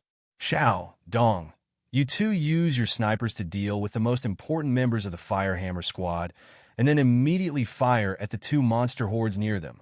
We're far away, so the monsters won't be able to tell where the sudden shot came from. These normal monsters have very low intelligence. Once they get hit, they'll only attack the humans they can see." The captain of the Tiger Fong squad laughed coldly. At that time, the 2 monster hordes will be attracted to the Firehammer squad and will surround them. The gigantic slaughter will attract large amounts of monsters over there, which will lower the amount of monsters in the other areas. When that happens, we can easily go through miles of land. The other members of the Tiger Fong squad were silent. It's not like they haven't killed other fighters before, but they usually only did that to steal monsters' corpses, but to just do it in this case. "Dong, aim on that Luo Feng and kill him in one shot to relieve my brother," said Jiang, who as he clenched his teeth. "Do it," ordered the captain of the Tiger Fong squad. "Yes, Captain." The 2 heated weapon-using members didn't delay. On the border of life and death, they had too much experience killing monsters and humans. Humph. Luo Feng, Jiang, who stood on the edge of the rooftop as he watched the Firehammer squad that already succeeded in killing the twin-tailed ocelot.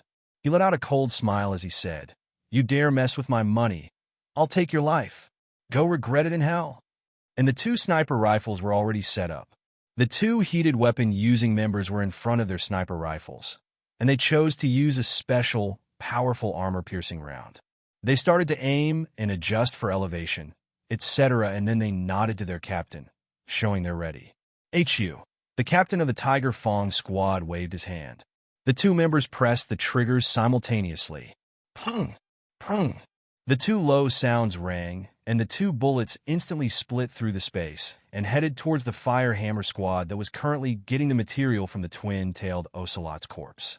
The sound rang, but the bullets moved at a couple times faster than the speed of sound, so the bullets arrived before the Firehammer squad could even hear anything. The tendon of a ocelot monster's tail is worth quite a bit. With a cheese sound of Luo Feng's ghost blade, it drew across the tail and took out the transparent tendon. Luo Feng looked at Wei Tai beside him and laughed. "Brother Tai sure is strong." With that collision with the twin-tailed ocelot just now, Brother Tai was spitting out blood. "It scared me, but it seems like Brother Tai is perfectly fine now." "Are you stupid? Should I just force the blood back down instead of spitting it out? The damage will be even worse that way," said Wei Tai jokingly as he laughed. "All right, let's get these one by one," laughed Chingu. The 6 members of the Firehammer squad were in quite a good mood. Gao Feng squatted next to the twin-tailed ocelot while dissecting it. Of course, the twin-tailed ocelot's corpse was the hardest to dissect. Luo Feng brought luck to our squad. "It's our first day, and we killed 2 commander-level monsters in a row," laughed Gao Feng as he dissected. "Ha, Captain, you gotta praise me for that." "It was me who tried to get Luo Feng in our squad," laughed Chingu. The group laughed merrily. As if Luo Feng's tail was on fire, his eyes instantly widened. It was as if the conditions were exactly the same as his reaction speed examination, where he dodged the rubber bullets. The air was hazy in front of him, and a bullet could be seen.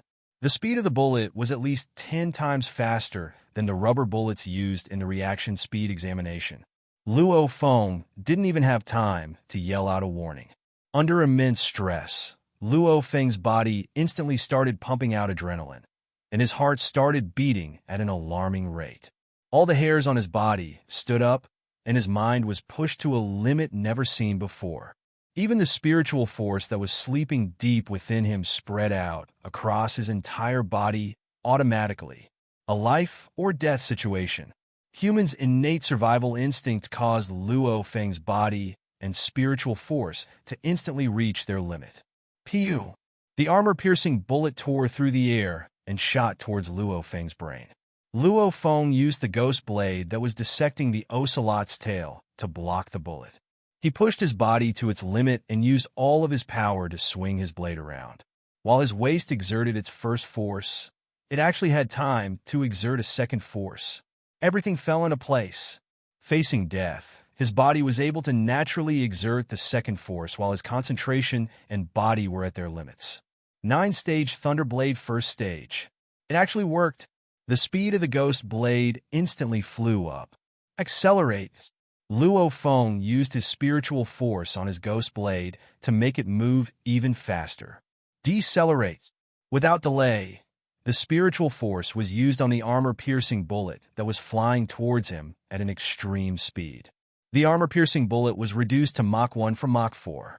And with a clang, Luo Feng's ghost blade directly hit the armor-piercing bullet. The tip of the armor-piercing bullet pushed into the blade and then bounced off. Prung! The other armor-piercing bullet was aimed at Captain Gao Feng's brain. According to the Tiger Fong squad's plan, Zhang Zhe who requested to kill Luo Feng, while the other bullet was prepared for the strongest member of the Fire Hammer squad, Gao Feng. So these two bullets were prepared for Luo Feng and Gao Feng. And Gao Feng, who was currently dissecting the twin-tailed ocelot and had his back turned towards the bullet, didn't see the armor-piercing bullet at all. Pew! The dagger in Gao Feng's hand ferociously cut through the fur of the twin-tailed ocelot. This force made his body sway, and the bullet that was aimed for his brain got off target. Right when he was about to feel the toughness of the ocelot's fur. The super-fast armor-piercing bullet just barely grazed Gao Feng's ear as it flew by. The rapid airflow caused Gao Feng's ear to start bleeding. Pung! The armor-piercing bullet cruelly landed in Jiang Ke's shoulder, who was beside Gao Feng.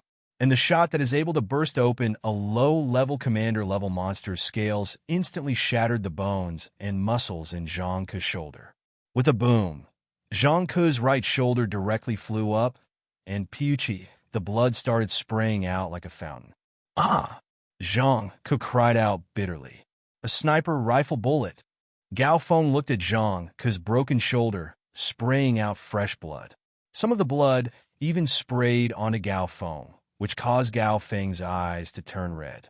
He howled, "Enemy attack!" Which bastard? Wei Tai and Wei Qing also yelled angrily.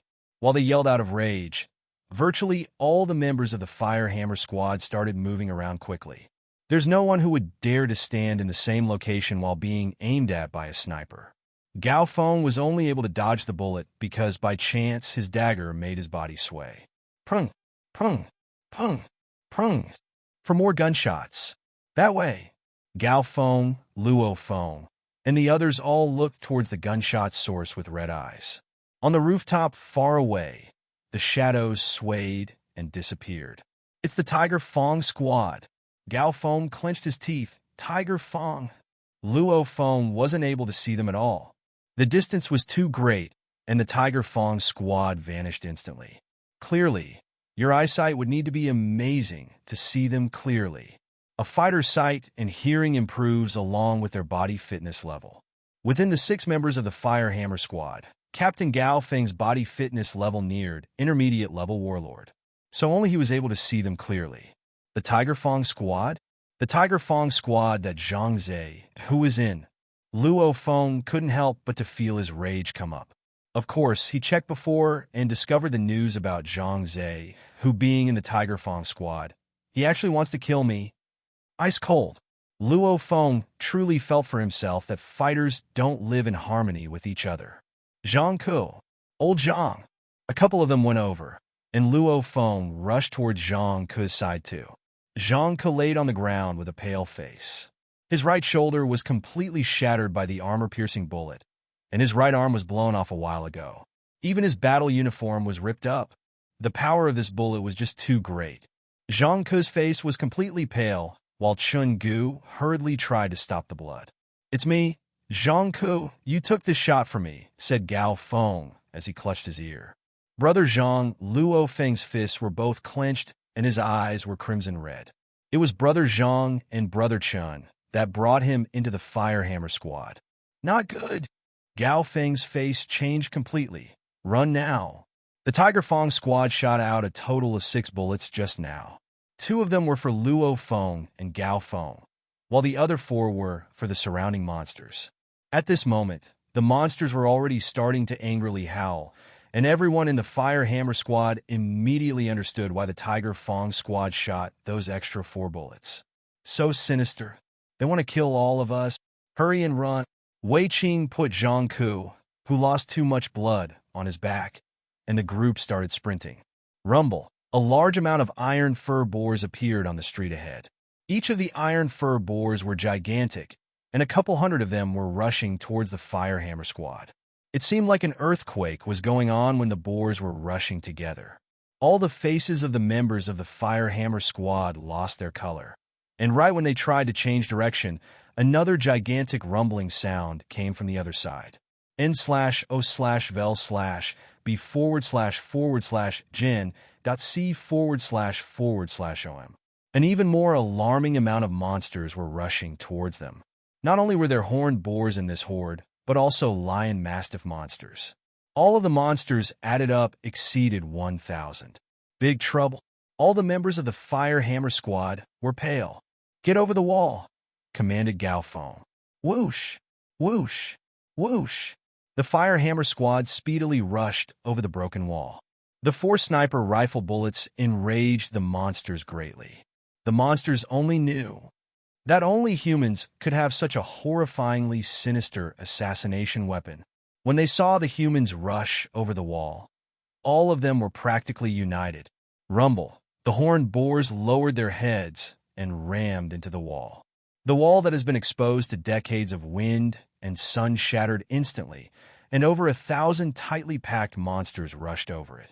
The Firehammer squad looked back and couldn't help but to have their faces change again. Brothers, this time it's everyone for themselves. Run if one can survive, then at least that's one. If we stay together, all of us will die for sure, yelled Gao Feng, whose eyes were still red as they ran. This son of a Tiger Fong squad. If I, Gao Feng, live through this, I'll definitely make them pay for this with their blood. Everyone, spread out and escape. Wei Tai and Wei Qing were also clenching their teeth. Against over 1,000 monsters, even an advanced warrior would have trouble escaping. The Tiger Fong squad, Zhang Zehu. Luo Feng felt in his heart that they probably did this because he made Zhang Ze, who lose 100 million that time. The Tiger Fong squad wouldn't just attack for no reason, would they? Could it be because of me? Because of me?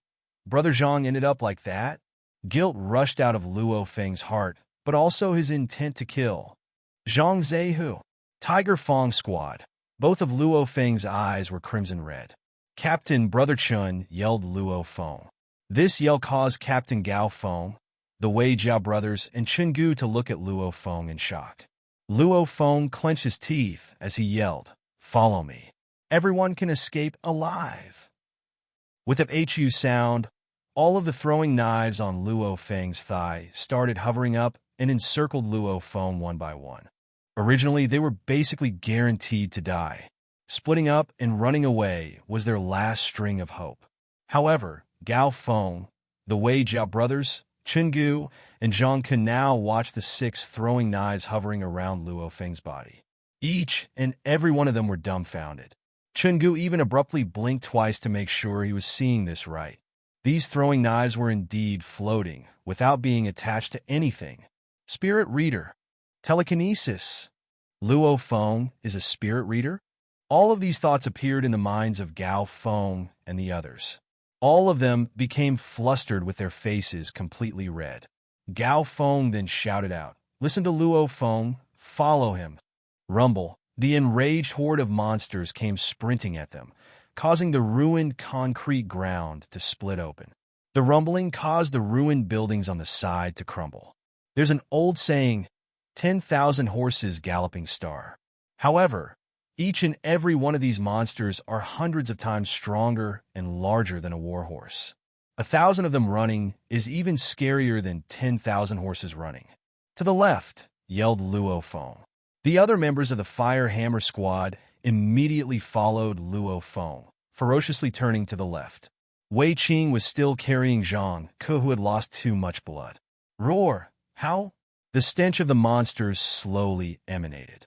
Since they ran towards the left instead of running away, Luo Feng and his group ran into the monsters chasing them.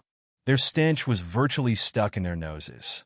At this time, Luo Feng clenched his teeth, and with a cold gaze, the 6 throwing knives encircling him in a 10-meter radius instantly moved.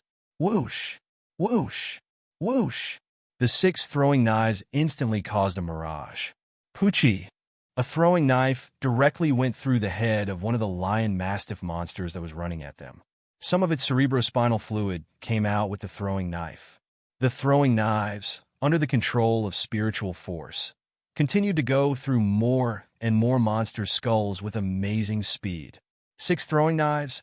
In a blink of an eye, the 30 or so nearest monsters were killed. Fresh blood and cerebrospinal juice flew out. Howl! Rumble! Under the howling of the monsters, the 30 or so monsters that were chasing after the Fire Hammer squad all fell while they were sprinting. When they fell, they ended up sliding around 10 meters against the ground. Behind the Fire Hammer squad that was running away were large amounts of monsters' corpses. Gao Feng, Chen Gu, the Wei Jiao brothers, and even the pale Zhang Ku were all stunned. They knew that spirit readers were strong, but this is just too absurd. The 6 throwing knives became flowing mirages one by one.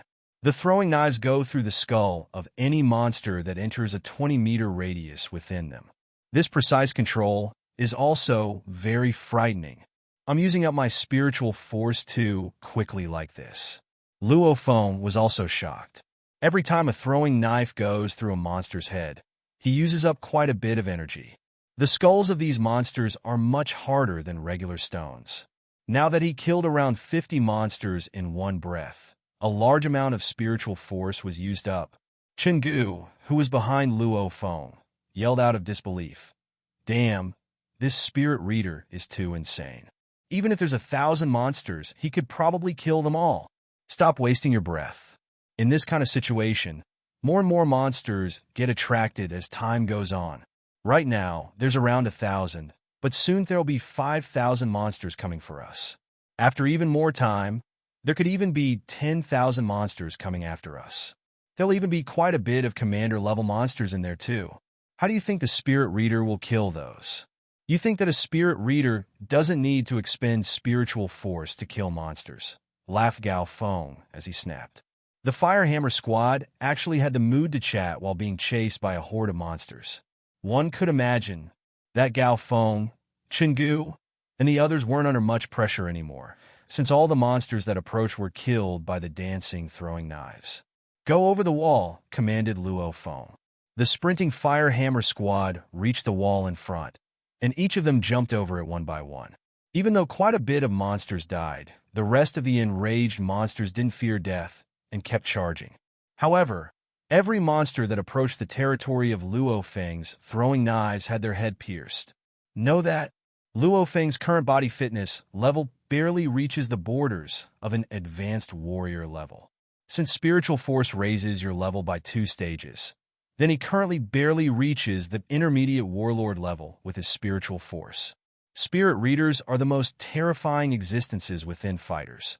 They can easily and completely destroy an existence of the same level. With his telekinesis, Luo Feng can stab monsters to death with his throwing knives from a far distance. However, for the knives to reach maximum power, the current Luo Feng can only use 2 throwing knives. As the number of throwing knives increase, the weaker each of them will be. Indeed, Luo Feng could technically use over 100 throwing knives. However, not only will they be weak, but even their accuracy cannot be guaranteed. With 6 throwing knives, Luo Feng can guarantee that each of them can deal with a low-level commander, and their accuracy can be guaranteed too.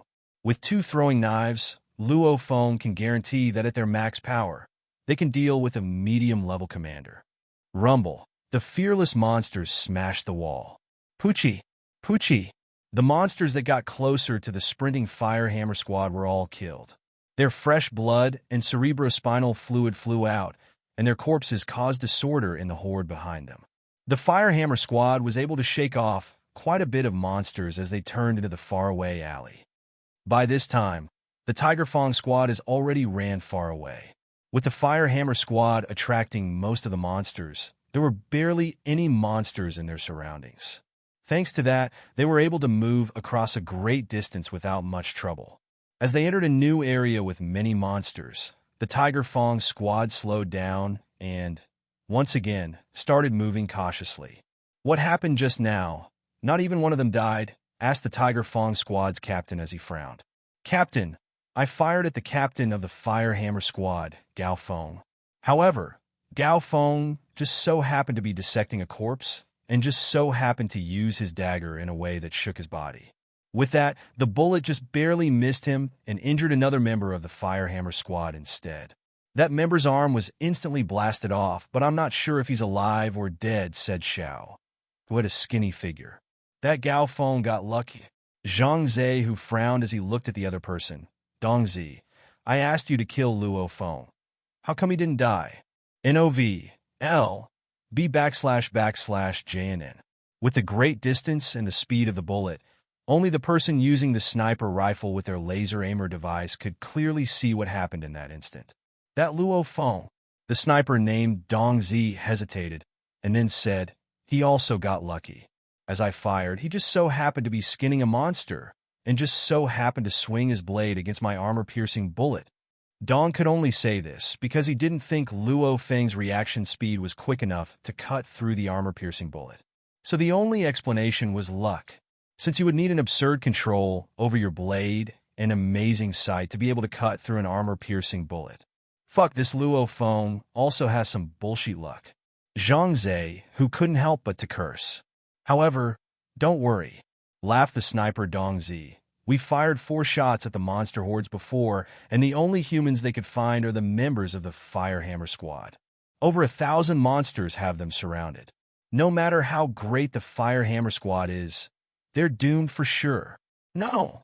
The captain of the Tiger Fong squad shook his head. "Not absolutely.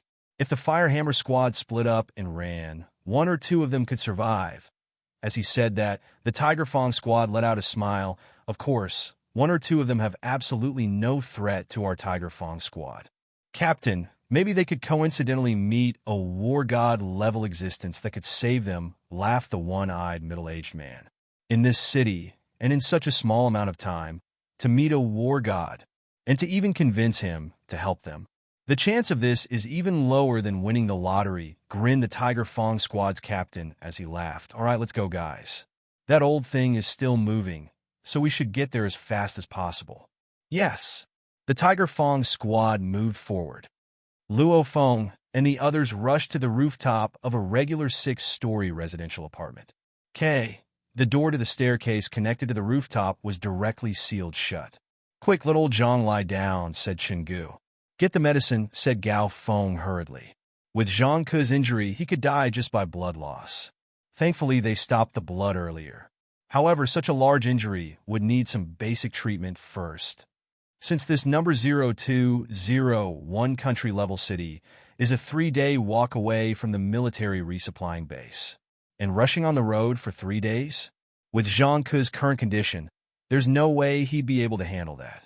"Old Zhang, keep that in your mouth and replenish some energy." Chengu took out a pill and put it in Zhang Ke's mouth. "Wei Tai, seriously treat Zhang Ke's wound," commanded Gao Feng. As the Firehammer squad continued to treat Zhang Ke, the pale-faced Zhang Ke was able to get the energy he needed in time. As treatment went on, the members of the Firehammer squad started to loosen up. Fu Luo Feng secretly let out a sigh of relief. As he looked at the pale brother Zhang, and especially at the spot of his non-existent right arm and half of a shoulder, he felt immensely guilty. Zhang Ke can't use a spear in the future anymore, and his career as a fighter is over. Luo Feng felt that there was an 80 to 90% chance that the Tiger Fong squad did this because of him. As he looked at Brother Jiang, he felt extremely guilty. Tiger Fong Squad. Zhang Zehu. Luo Feng's heart was burning. Luo Feng, swear that I'll take an eye for an eye and let you know the taste of being destroyed. Tiger Fong Squad. These pieces of trash want to destroy our entire Fire Hammer squad. Chingu couldn't help but to curse. Fucking Tiger Fong Squad. We must have our revenge. Wei Tai also roared. These bastards, Gao Feng, will make them regret it, said Gao Feng as he clenched both of his fists, and then looked at Luo Feng. Thankfully, Luo Feng was with us this time, so we were able to— Oh yeah, Luo Feng. How come you can move objects without touching them? Suddenly, all the other members of the Fire Hammer squad, including the heavily wounded Jiang that was lying on the floor, looked at Luo Feng. Luo Feng knew that he revealed the secret of him being a spirit reader when he used his throwing knives to save everybody. Everybody probably already guessed it, and yet they still look at me with such a face on purpose. All right, I'll admit it. Luo Feng let out a helpless smile. I'm a spirit reader. Haha, laughed Chingu loudly. Luo Feng, I knew I didn't misjudge you. Wei Qing and Wei Tai also let out smiles. A spirit reader has also appeared in our Fire Hammer squad, laughed Gao Feng as he nodded. I know that if the Tiger Fong squad knew that Luo Feng was this powerful, they wouldn't have pulled this sly trick. If they knew that they made an enemy out of a spirit reader, they'd certainly regret it. They would regret it for life, chuckled Wei Tai. Zhang Ku, who was lying off to the side, couldn't help but to say, the most powerful members of the trashes in the Tiger Fong squad are just those two intermediate-level warlords. With Luo Feng's current fitness level, he barely reaches the advanced warrior level. According to the rules, a spirit reader is 2 levels above his fitness level, so he should be stepping into the intermediate warlord level. However, an intermediate warlord level spirit reader would decimate an existence of the same level, so they can fight a fighter a level above them. All fighters understood the terror of a spirit reader. On the same level, they would certainly destroy any other fighter. No matter how good your blade technique, shielding technique, or body techniques are, a spirit reader could attack with their controlled throwing knives from far away. The throwing knives can even instantly change direction and fly faster than the speed of sound. How can a fighter of the same level compete at all? Just Luo Feng alone can destroy the entire Tiger Fong squad. Grinned Chingu as he laughed. Messing with the Fire Hammer squad is the most foolish thing the Tiger Fong squad has ever done. This time, we really got lucky, sighed Gao Feng. Gao Feng's fitness level barely reaches the intermediate warlord level, but in front of a horde of monsters, he was helpless. This is the difference between a regular fighter and a spirit reader. Brother Jiang. Luo Feng squatted in front of Zhang Ku and said in a small voice as he looked at Zhang Ku's pale face, the Tiger Fong squad might have done this because of what I did to Zhang Zehu. Brother Zhang's arm. I'm sorry. At this time, the Fire Hammer squad settled down, and all of them were watching Luo Feng and Zhang Ku. Luo Feng, Zhang Ku let out a smile. Don't always blame everything on yourself. This time, it's an indisputable fact that you saved our entire squad. As for me, Zhang Ku lowered his head and looked at the wound in his right shoulder. His right arm had been long lost in the horde of monsters from before. My life as a free fighter is practically over, sighed Zhang Ku. Gao Feng, Chingu, the Wei Jiao brothers, and Luo Feng were all silent. However, Zhang Ku let out a smile. This is actually the best situation that I predicted. I still remember when I was a kid during the Grand Nirvana period. During the Grand Nirvana period, I witnessed for myself the large amounts of humans killed by monsters. At that time, I promised, when I grow up, I'll kill these monsters with my own hand and become a hero. I've always been working hard. And finally, I became a fighter, a free fighter. I entered the wilderness and fulfilled my childhood dream as I killed many monsters. I finally became a hero in the people's eyes. My wife praised me and finally married me. My daughter also always had a powerful fighter as a father to be proud of. As time passed, and as I killed more and more monsters, I slowly started to get tired of it. Every time I entered the wilderness, my wife and kids were always worrying about the possibility of my death. I also worry that I won't be able to see them anymore. However, I didn't have the courage to pull out, said Jiang slowly. It's been like that for these past 10 years or so, and I've gotten used to it. At this time, Luo Feng's heart wasn't comfortable either. Family? He also had a brother and parents who all worried about him. This wound finally gave me a reason to pull out, smiled Jiang slightly. I've gotten tired of this these past 10 years or so. In the future, I can use my battle records to become an instructor of a region's dojo of limits. With more time on my hands, I can be with my wife and kids more. And on my back, I have you guys. To be able to have a spirit reader as a brother before quitting, I guess it's worth it. Luo Feng squeezed out a tiny smile. Brother, enjoy the relaxing, quiet life, encouraged Gao Feng.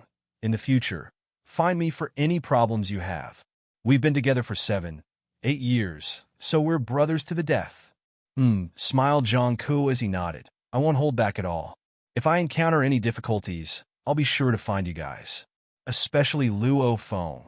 I know that spirit readers will go through a period of insane growth, so your strength will soon skyrocket.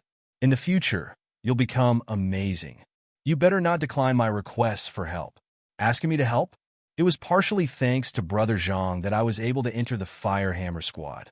And what happened to Brother Jiang was probably because of me. So how can I not help? Brother Jiang, your problems are my problems, said Luo Feng.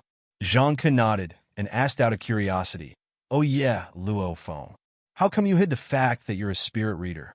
Mainly because I didn't want to deal with too much trouble, laughed Luo Feng as he shook his head. If the fact that I'm a spirit reader gets out, I probably won't be able to live a quiet life. He read that he should keep his spiritual force a secret on the boards in the limit home after becoming a fighter. Because once he reveals it, he'll become a target for focused training in the Dojo of Limits. First, he'll be sent to the world headquarters of the Dojo of Limits, and then he'll undergo great training, and then there'll be all sorts of great conditions. But he'll be unable to continue his current quiet life. Even though he ventures into the wilderness now, at least he can stay with his parents sometimes. Gao Feng nodded. Luo Feng's thinking isn't bad. Whether it's the army, individual dojos, or rich families, they'll all be going crazy over trying to obtain spirit readers. Once a new spirit reader appears, each of the powers will fight over him. The army will use all sorts of tricks, so dojos send their spirit readers outside of the country's borders until they come to an agreement with the army. Only after that will they let the spirit reader come back. A spirit reader is a trump card. Each spirit reader has a large impact, so all of the powers fight over them. Even though they get special rights, they'll lose the regular life of a fighter. Captain, I hope everyone will help me keep this a secret, said Luo Feng. Yeah, of course. Our fighter squad will be glad to keep this secret for you, laughed Gao Feng loudly. Chenggu also nodded excitedly on the side. Yep, our Firehammer squad has a spirit reader, and other fighter squads don't know that. Humph. We won't appear as strong to them, so they won't be cautious. So if someone messes with us, they'll be in huge trouble. And it'll be way easier to hunt monsters in the future. A trump card is only a trump card if you hide it. Once you reveal it, it won't have the same effect anymore. Wei Tai couldn't help but to say, yeah, and when the captain is fighting with a monster head-on, Luo Feng can use his throwing knives for a sneak attack. One hit, one kill.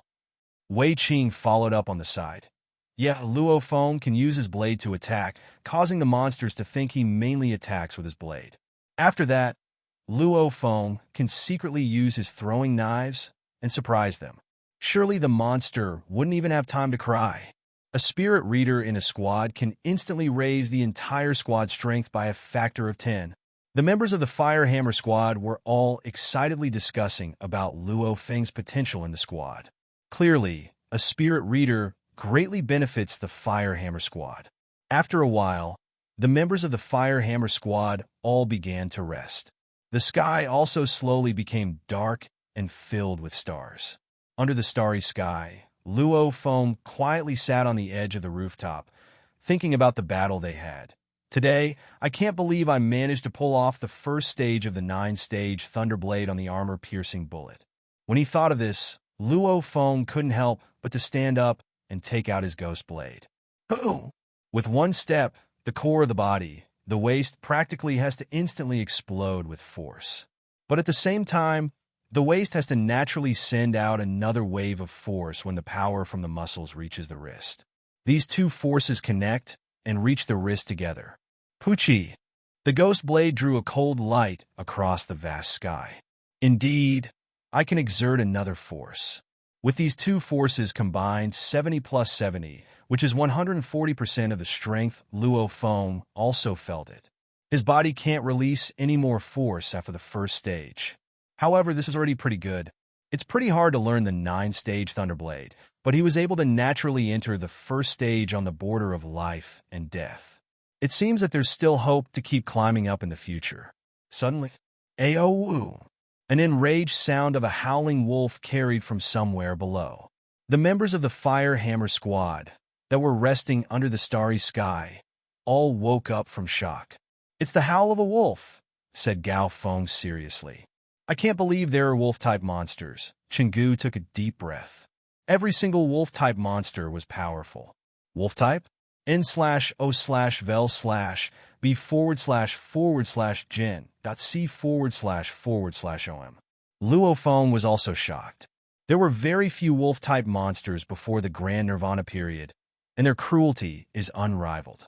After the Grand Nirvana period, who knows how much more savage and cruel the wolf-type monsters have become. Their strength is also still unrivaled. Luo Feng took his binoculars and looked towards the sound of the wolf's howl at the edge of the rooftop. With the help of the built-in night vision function of the binoculars, he quickly found that there was a large wolf on a street 2 miles away from him. The wolf was around 3 meters high and 5 or 6 meters long. All the fur on its body was gray, but there were some white hairs hidden on its head. Even with the large distance separating them, Luo Feng could still feel the aura the cruel wolf was emitting. This is... Luo Feng compared the wolf with the data of monsters in his head. "It's the hunter, Silver Moon Wolf," exclaimed Chun Gu out of surprise. "I can't believe it's the king of the wolves, Silver Moon Wolf." Luo Feng couldn't help but to be startled. Yes, this is a Silver Moon Wolf. As king of the wolves, even the weakest adult Silver Moon Wolf is at least a medium-level commander. The fur of commander-level Silver Moon Wolves are usually gray, but when they start fighting, all of the fur becomes a silver color, and the white hairs on their forehead occasionally change into the color of blood. It's known for its sinister tricks and murderous madness, and its fur has an astronomical price in society. The skullcap of the Silver Moon Wolf, which has unrivaled hardness and numerous functions, is also extremely high-priced. This is a high-level commander-level Silver Moon Wolf. Luo Feng used the body size and color of the fur to make his judgment and couldn't help but to take in a breath. A high-level commander. And it's a Silver Moon Wolf. Not all high-level commanders are the same. For example, is a spirit reader and a fighter the same just because they have the same rank? Silver Moon Wolves are born with extreme cruelty. "Look, its abdomen is injured and pretty badly," said Wei Tai quietly. Suddenly, all the people at the scene turned their heads towards Captain Gao Feng. "Captain, this is the king of wolves, Silver Moon Wolf. A high-level commander. This one Silver Moon Wolf is worth more than 10 high-level commander-level Lion Mastiff monsters. We'll make tons of money off of this." Chenggu couldn't help but to say excitedly, "Captain, hurry and make your decision." Wei Tai also couldn't contain himself on the side. "Captain, this Silver Moon Wolf is moving forward at a very quick pace. It'll soon leave our field of vision. We can't delay anymore." "Even if the Silver Moon Wolf is injured, it's not something we can deal with," said Gao Feng quietly. "Clear your minds up. Don't let money control you. A heavily injured high-level commander is extremely rare. And needless to say, meeting a heavily injured king of wolves, Silver Moon Wolf, is like winning the lottery. If a high-level commander-level Silver Moon Wolf wasn't injured, even an advanced warlord wouldn't be an opponent." "Captain, I'll try," said Luo Feng. "Luo Feng." Gao Feng hesitated. "Are you confident?" "I'm not too confident in killing the Silver Moon Wolf since I never killed one before. But I'm 100% sure I can escape," laughed Luo Feng. "People are most jealous of a spirit reader's capability to fly.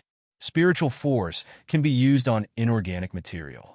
Luo Feng can instantly use his spiritual force on his alloyed battle boots, letting him jump up to amazing heights. After that, he can put a shield under his feet and stand. With his spiritual force, he can control the shield, so naturally Luo Feng himself can fly. Flying? This is the capability people are most jealous of. Even a powerful war god level fighter can't help but to be jealous. This is also another reason why all the major powers are fighting over spirit readers. Okay, Luo Feng, be careful. If you can do it, then do it. If you can't, then don't force yourself. Safety is the most important, said Gao Feng as he entrusted the task to Luo Feng. Relax, laughed Luo Feng. With his ghost blade and shield in hand, Luo Feng directly jumped off the rooftop of the 6-story residential apartment. Who? Luo Feng started descending rapidly. A regular advanced warrior would be able to withstand the impact from jumping off a 6-story building, but Luo Feng didn't have to do anything that foolish. The powerful, shapeless energy was used on the alloyed battle boots below his feet, and Luo Feng's speed decreased rapidly. He softly landed on the ground of the small sector below. Luo Feng directly sprinted at an amazing speed. As nimble as a monkey, Luo Feng arrived on the street with 2 jumps. The rest of the Fire Hammer squad watched closely with their binoculars on the rooftop.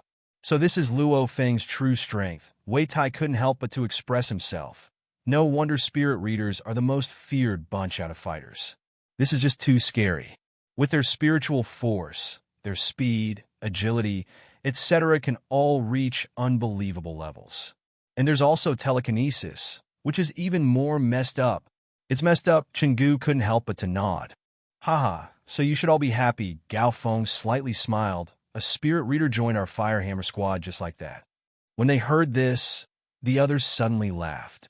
Captain guys, do you think Luo Feng can kill that Silver Moon Wolf? Laughed Zhang Ku as he laid on the ground. N/O/vel/b/forward/jin.c//om. Hard to say, hesitated Gao Feng, a high-level commander-level monster. And Luo Feng just barely qualifies as an intermediate warlord as a spirit reader. There's still hope if he was dealing with a weaker, high-level commander, but against the King of the Wolves. Thankfully, this hunter, Silver Moon Wolf, is already injured. Luo Feng has a bit of hope. There's still hope. The group held their binoculars as they watched Luo Feng run. Like a flash of black lightning, Luo Feng raced on the street. This Silver Moon Wolf sure runs quickly. Luo Feng took a shortcut, thinking that he could stop the Silver Moon Wolf. Who would have thought that there was still a mile between them? It's turning left? Luo Feng suddenly turned left and ferociously jumped over a wall into an abandoned residential sector. He continued taking the shortcut as he chased the Silver Moon Wolf. Howl! 2 relaxing, lying lion mastiff monsters saw the human Luo Feng and stood up suddenly in response. They gave off a low howl. The ground rumbled as they started charging, but Luo Feng didn't alter his course at all as he sprinted. He was also too lazy to dodge. Poochies! Poochies! 2 throwing knives automatically left Luo Feng's thigh and formed 2 flashes of light. With such a short distance, the 2 lion mastiffs had no time to dodge and had their heads pierced. The eyes of the 2 lion mastiffs were filled with shock as they quickly lost their life. Rumble! They directly fell on the ground, which caused a short tremor. Without any blood stuck to them, the 2 throwing knives formed a line and flew back to Luo Feng's thigh. Luo Feng quietly jumped into a neighboring alley. With a glance, he saw the Silver Moon Wolf that was at the end of an alley around 100 meters away. W.O. The cruel Silver Moon Wolf stopped and stared at the human not too far away. A Silver Moon Wolf, a heavily wounded Silver Moon Wolf. Luo Feng's eyes flashed and a smile appeared on his face. All right, with you, we'll see how strong I am right now. As he said that, Luo Feng approached the Silver Moon Wolf 1 step at a time. The Silver Moon Wolf silently stood in place. The eyes of the Silver Moon Wolf, that was almost 3 meters tall, flashed. At the same time, a weird energy flowed through the fur on its body, instantly turning into the color of silver. The Silver Moon Wolf became dazzling. Even the white fur on its forehead became the color of blood, a silver-colored body and a blood-red crown.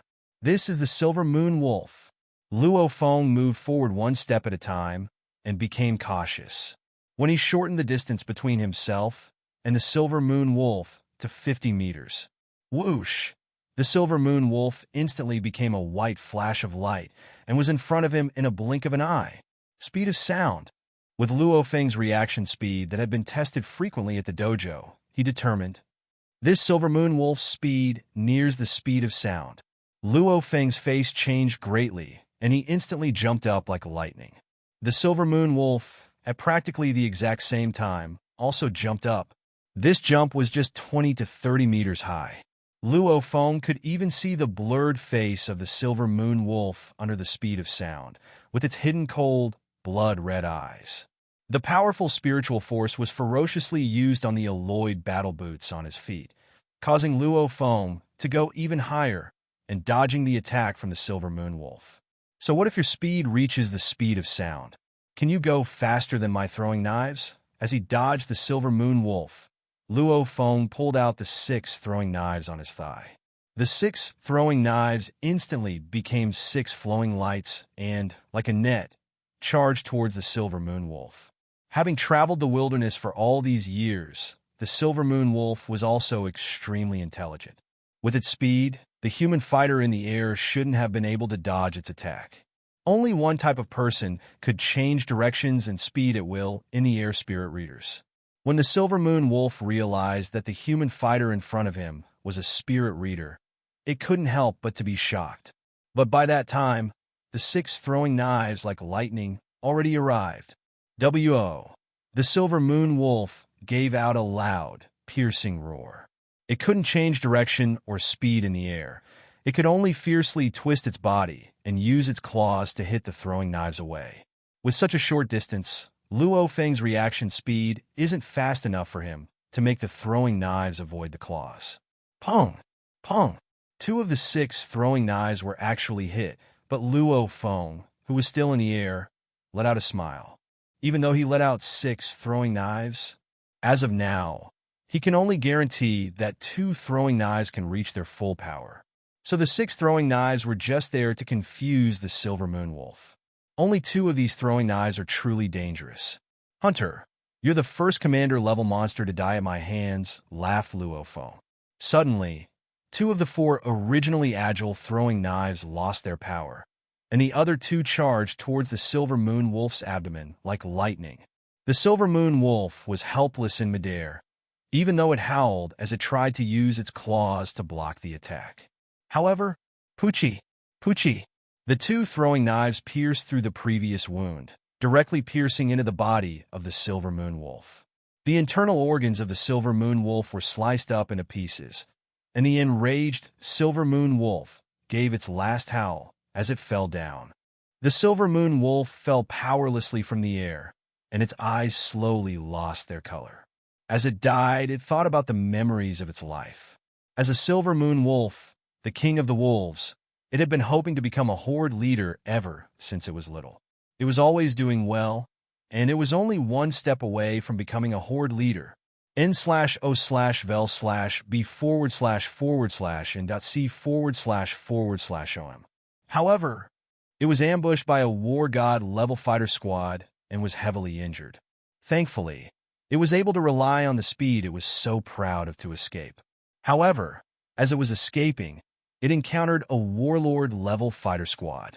If it wasn't injured, it would have been able to easily disseminate them. But it was heavily injured, and this warlord fighter squad continued to haunt it, chasing after it every time. No matter where it ran, that squad was always chasing it. Those sickening human bastards. At least dying to the hands of a spirit reader is better than dying to those bastards. The Silver Moon Wolf was extremely intelligent. It was a high-level commander-level king of the wolves that could rival Horde Leader-level monsters in intellect. And Horde Leader-level monsters are usually as intelligent as humans. If it's going to die, it has to die to someone powerful. The large body of the Silver Moon Wolf came crashing down, causing the surrounding walls to wobble and then fall. Luo Feng quickly descended after it. Huff, huff. I can't believe that I was able to kill a silver moon wolf. Luo Feng stood beside the corpse of the silver moon wolf and let out a long sigh. After that, the 4 throwing knives that were dancing around Luo Feng returned to his thigh. There should be 2 more throwing knives. Luo Feng scanned the area. With a glance, he saw 2 pits on the concrete floor ahead. The concrete floor split open from the shaking, and the 2 6-series throwing knives were precisely in these 2 pits. After this scene, Luo Feng couldn't help but to take in a deep breath. The Silver Moon Wolf's speed and power were both unbelievably great. Just in case another squad finds out, I'll dissect this body first. This one Silver Moon Wolf could cost as much as a city. Luo Feng thought no further and immediately started dissecting with his throwing knife in hand. His Ghost Blade is a 5th Series 1, which is able to fight with medium-level commanders. His throwing knives were 6 Series and could fight against high-level commanders. Luo Feng ferociously slashed towards the Silver Moon Wolf's wounded, split abdomen with his throwing knife. Luo Feng stared. The fur had long been split open, and yet his full force wasn't even able to cut open half of it. Isn't this too amazing? It's extremely difficult dissecting a monster that isn't wounded, but once they have a large wound, it becomes much easier. Sadly, Luo Feng's strength isn't enough to dissect a high-level commander's corpse. Fuck. Looks like even dissecting this monster is difficult, laughed Luo Feng. He then immediately used his spiritual force on one of the throwing knives. The power of his spiritual force was way stronger than the strength of his arm. Puchi, the floating knife, sliced along the split fur. A chi sound rang as the wound slowly expanded.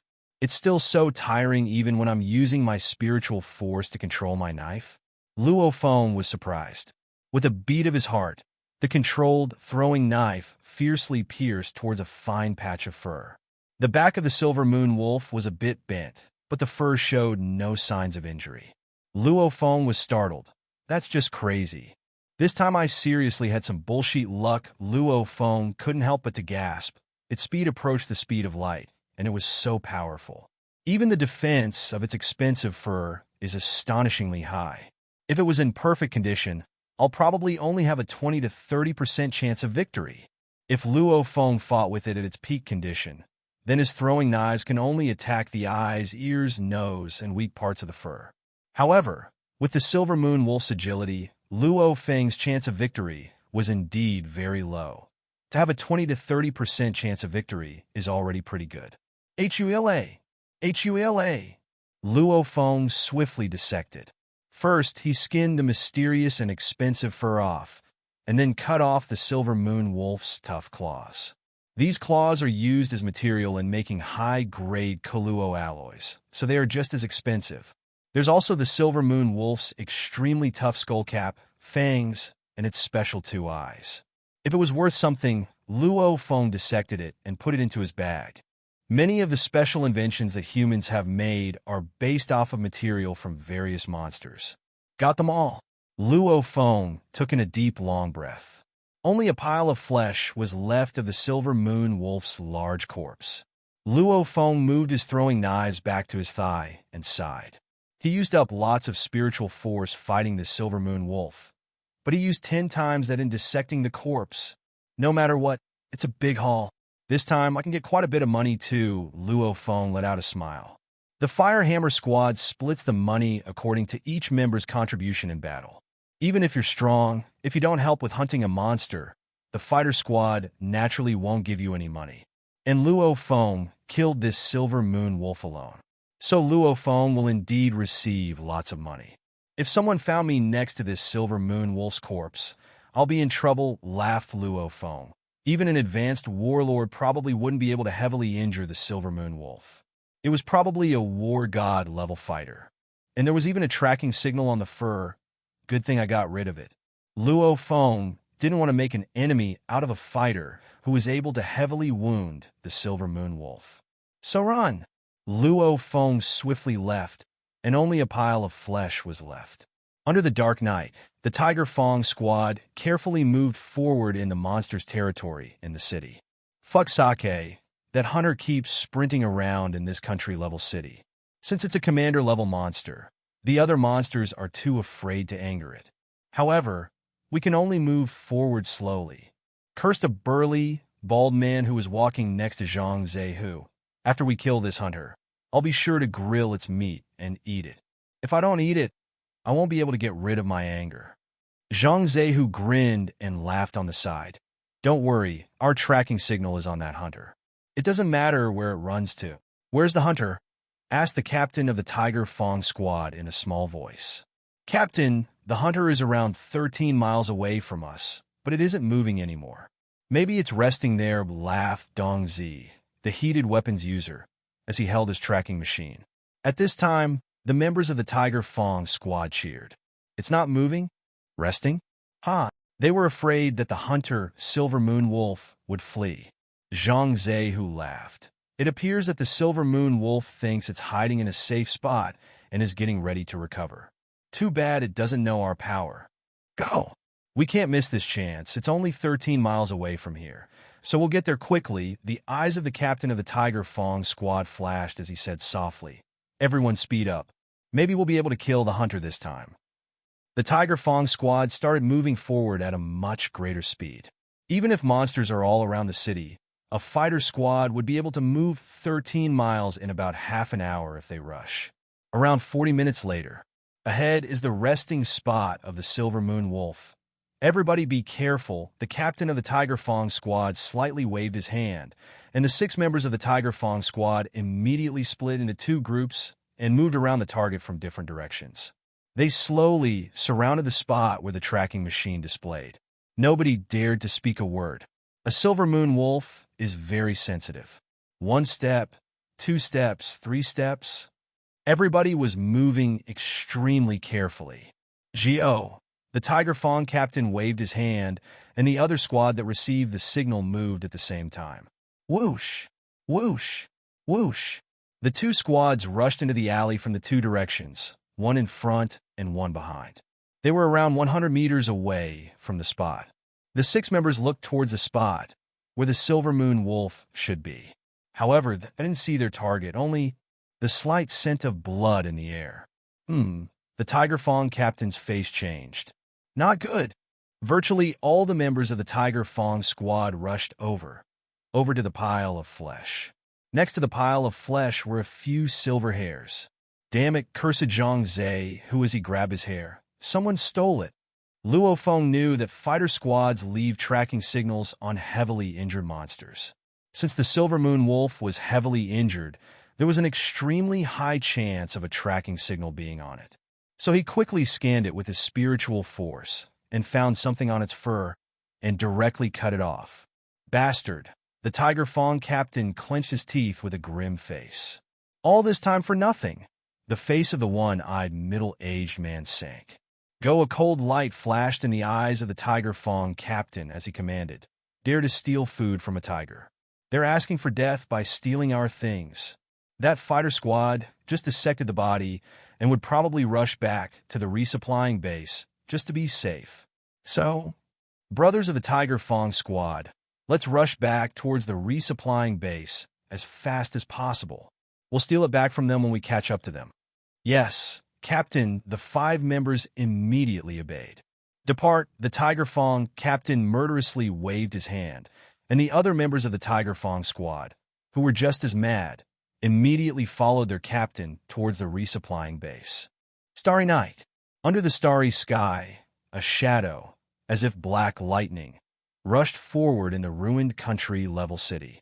Sometimes it'll run along the street, and sometimes it has to jump through a residential sector.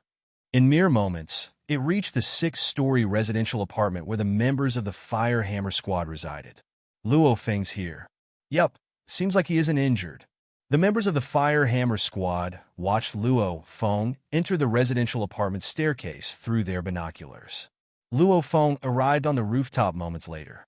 Captain, Brother Chen, Luo Feng laughed as he yelled. No injuries, HM, not bad. So, how'd it go? Were you able to kill the Silver Moon Wolf? No matter how calm Captain Gao Feng was, he just wasn't able to hold back from asking this question. Chen Gu, The Wei Jia brothers, and even Zhang Ku, who was still lying on the floor, looked at Luo Feng expectantly. Chun Gu even joyfully said, "It looks like Luo Feng's backpack has gotten bigger."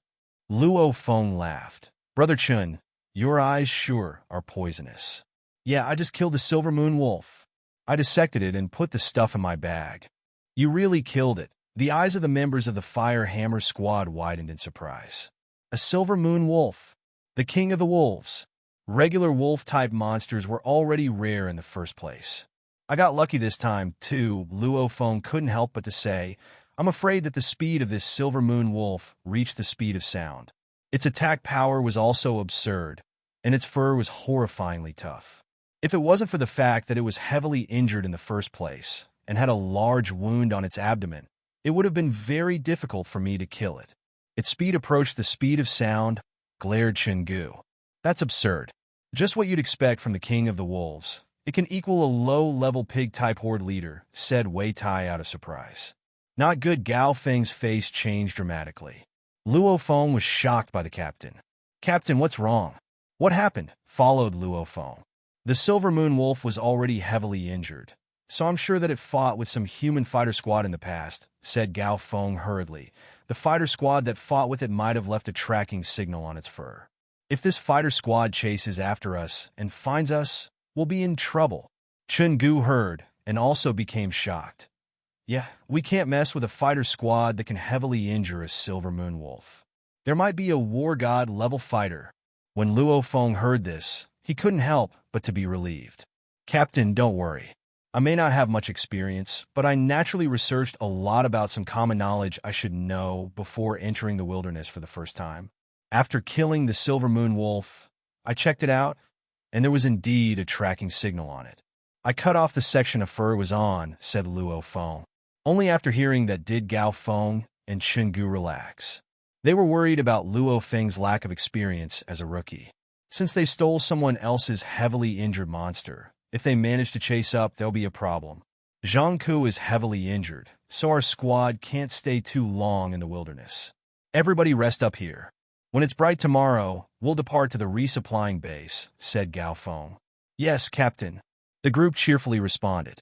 Dawn of the second day, the Fire Hammer squad quietly left the number 0201 country-level city and headed towards the resupplying base along the old highway. In the military sector's resupplying base, Brother Hey, Zhang Zhe, who was smoking and chatting with some brute with a large mustache in a corner of the resupplying base. "Have you seen any members of the Fire Hammer squad return recently? Fuck, that little shrimp Luo Feng made me waste 100 million.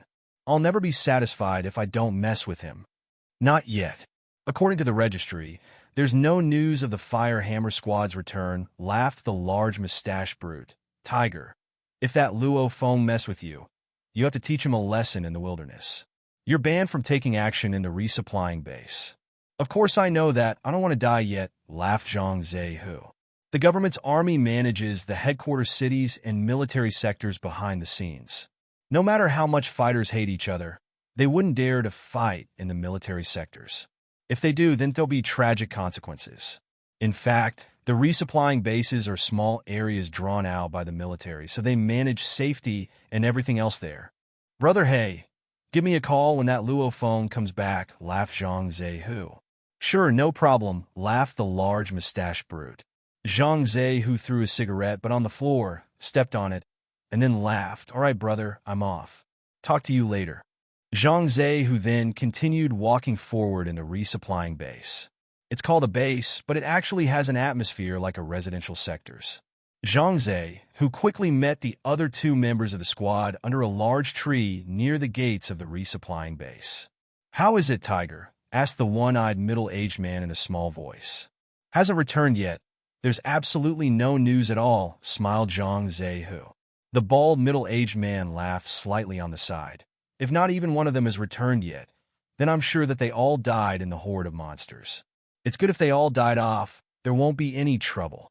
The Tiger Fong squad wasn't afraid of the Fire Hammer squad at all, but if any members of the Fire Hammer squad survive, there'll be a bit of trouble.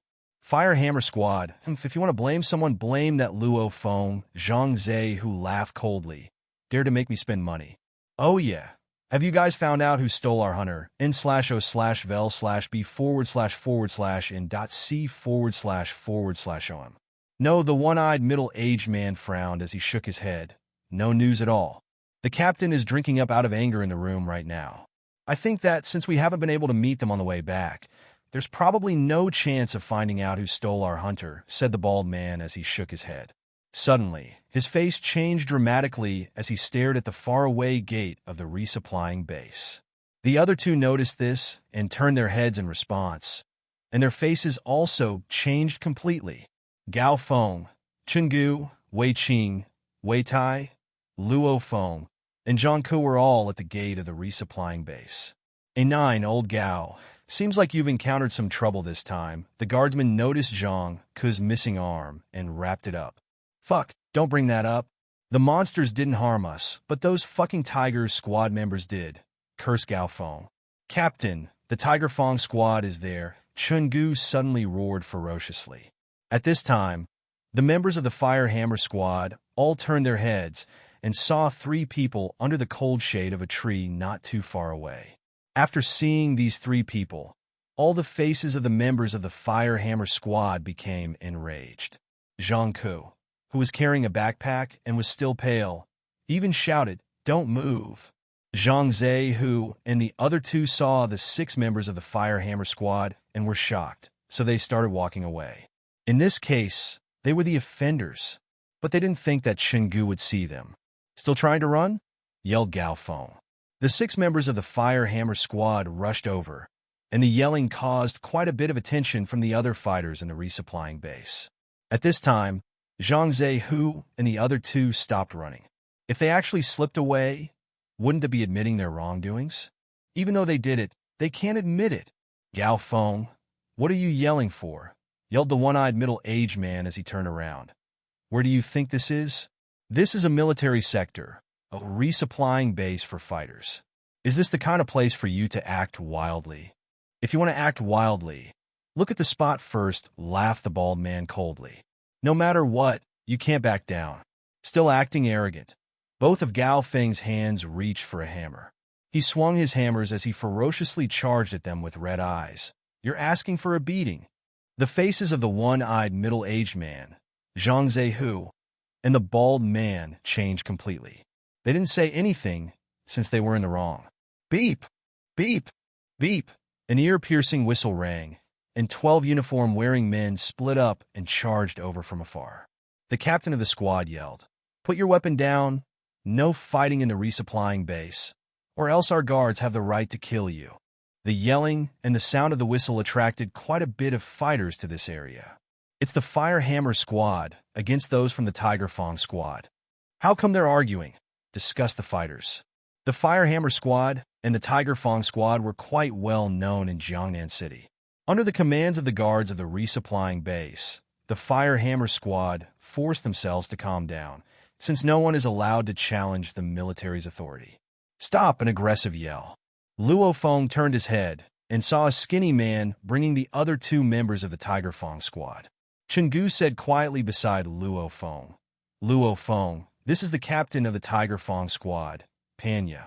His nickname is Tiger Fong, and he uses a saber as his weapon. He isn't someone you want to mess with." Luo Feng couldn't help but to be shocked. This short, skinny, and seemingly insignificant man was actually the captain of the Tiger Fong squad. "Tiger Fong?" Luo Feng carefully looked at the man, Tiger Fong. His gaze then moved toward Zhang Zhe, who was behind his captain. When Luo Feng's gaze was on Zhang Zhe grinned. He then laughed to himself coldly. "Keep being arrogant, Zhang Zhe. I will make not just you, but also your entire Tiger Fong squad suffer. Mark my words." Before Luo Feng entered the wilderness, he thought that the act of Zhang Hao by attempting to break his arms and legs was cruel. Now that he looks at his current situation, the Tiger Fong squad only had a bit of hatred towards him, and yet they tried to eliminate his entire squad and pretend that nothing happened.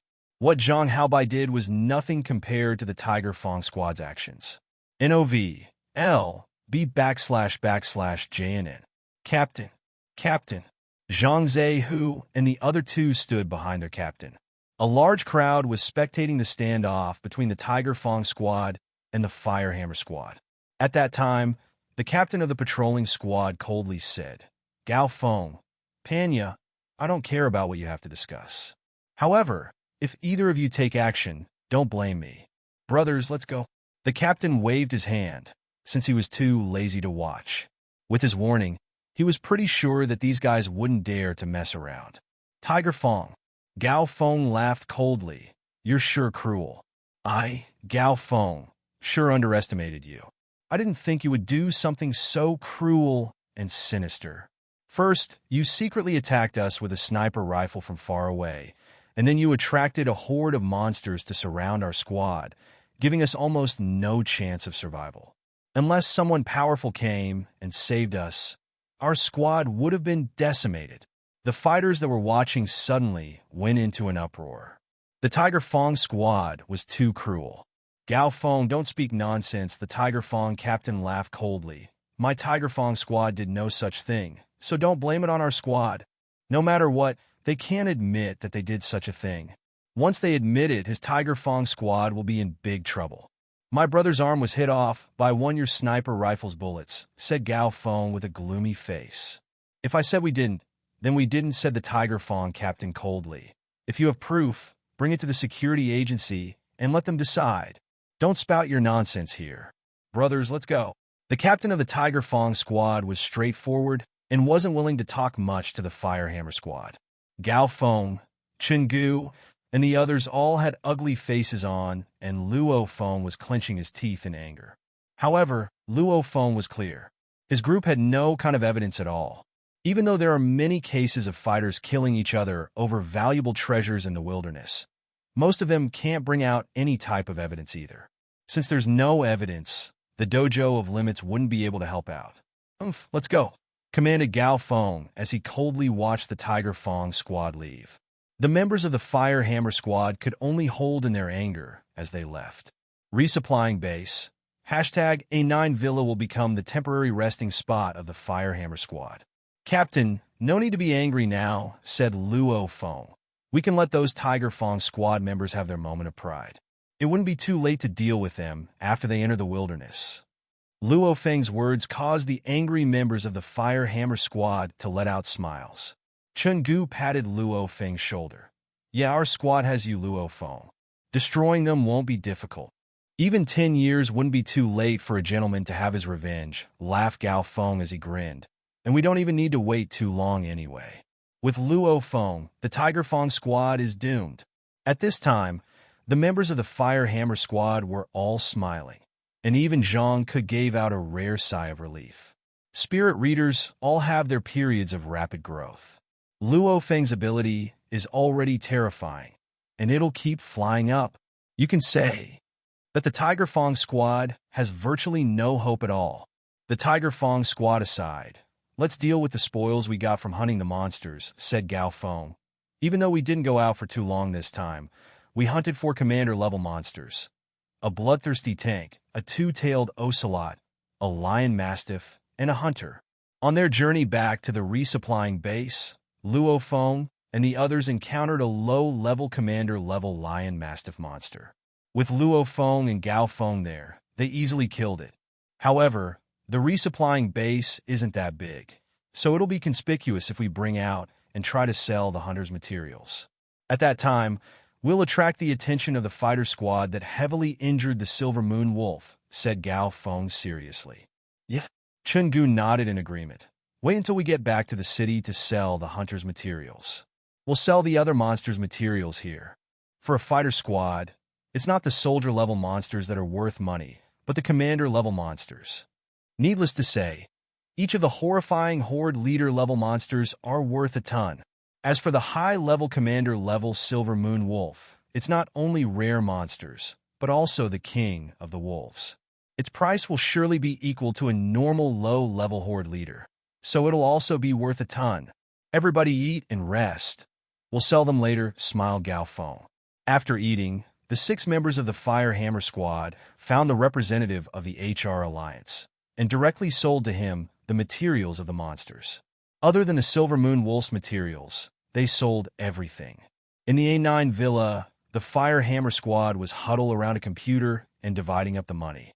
Luo Feng collected many materials from soldier-level monsters, whether they're G-level or F-level. On average, each of the soldier-level monsters' materials are worth 6,000. In other words, Luo Feng gets around 120,000 from the soldier-level monsters. The captain was dividing up the money.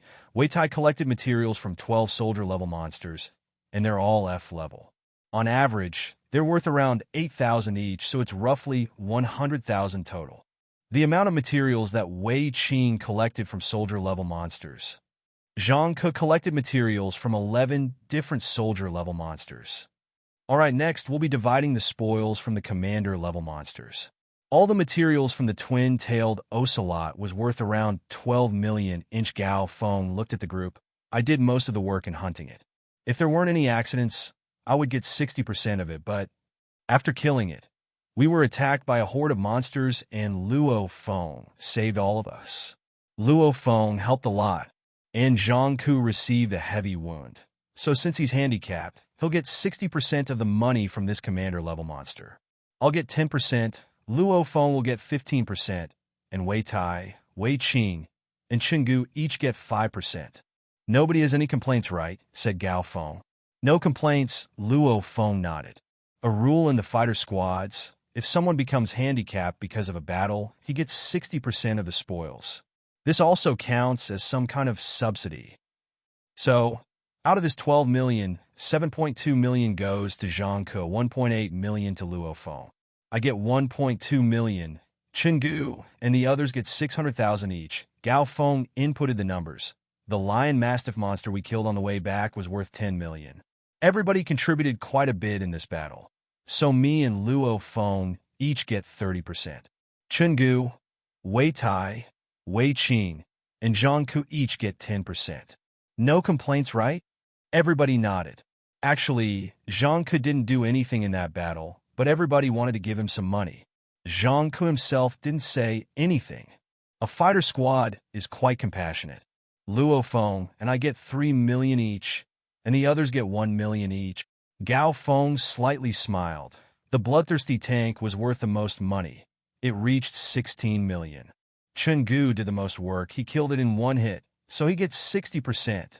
Everybody else contributed too, so Luo Feng, Wei Tai, Wei Qing, and Zhang Ku each get 10%. No need to include me. Naturally, Gao Feng was the richest person in the fighter squad. Usually, Gao Feng did most of the work when hunting a commander-level monster. So all these years, the amount of money Gao Feng makes could be up to 10 times higher than everyone else's. That's why Gao Feng is quite modest if he didn't do much in a fight. In other words, Chenggu gets 9.6 million. Zhang Ku, Luo Feng, Wei Qing, and Wei Tai each get 1.6 million. In total, Chenggu gets 11.26 million. Luo Feng gets 6.52 million. I get 4.2 million. Zhang Ku gets 9.91 million. Wei Tai gets 3.3 million. And Wei Qing gets 3.32 million. Gao Feng reported the final totals and laughed. Of course, we still have our treasure, the materials of the Silver Moon Wolf, which will surely earn us a ton.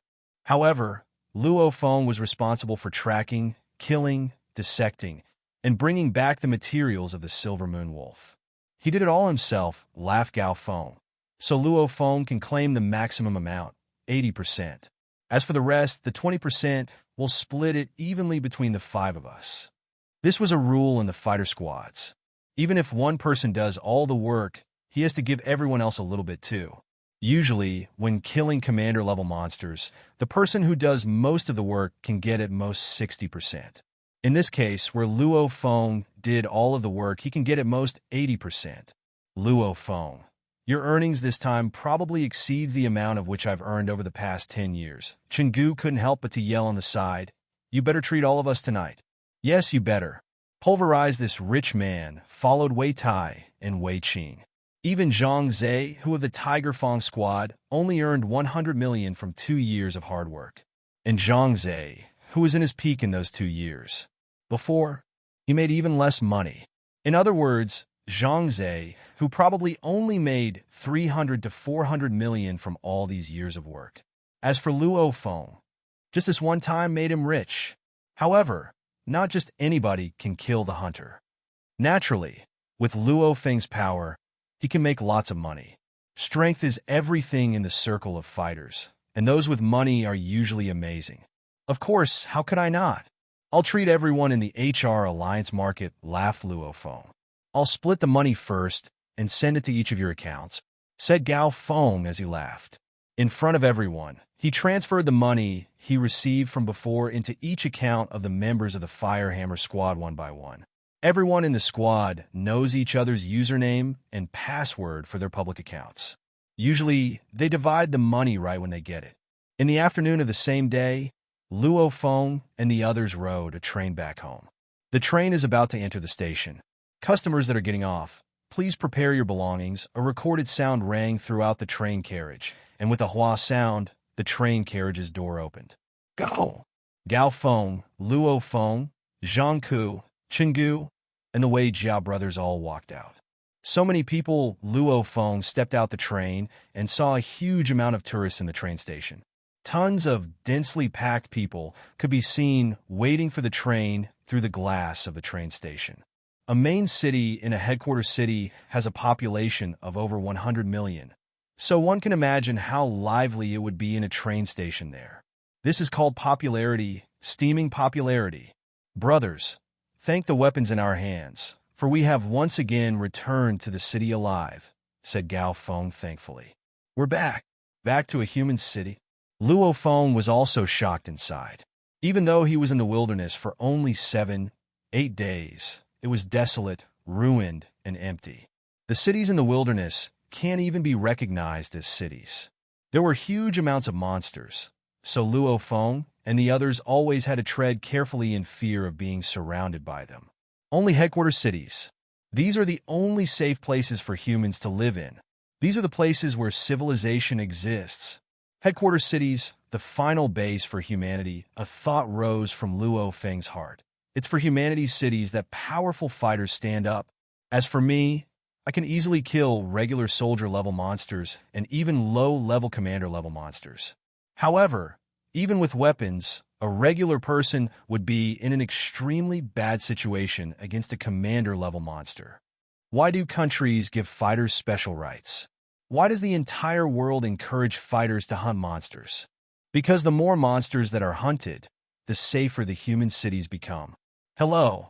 I'll probably be able to return home late into the night today. Jiang held his phone with a smile on his face. Yeah, I'll be staying home for an extremely long time, so I'll be sure to please my great wife. Who could have thought that someone who lost his arm could have such an honest, natural smile on his face at this time? Deep down inside, the fighters that fight on the border of life and death in the wilderness are always worried about their families. Luo Feng also called his home's phone. Phone. Luo Feng's eyes became uncomfortable as he heard this familiar sound, and he responded, Mom, I'll probably get back home late in the night, so you guys don't have to wait for me to eat dinner. Tonight, his mom was clearly joyful. All right, your dad is outside with your brother. I'll tell them to pick up the phone. No need, I'll be back tonight. Luo Feng's heart felt warm. This is home, the place Luo Feng defends. Luo Feng, go.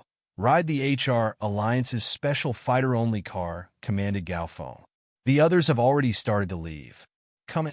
Luo Feng hung up and immediately joined the others. They rode on a fighter-exclusive path.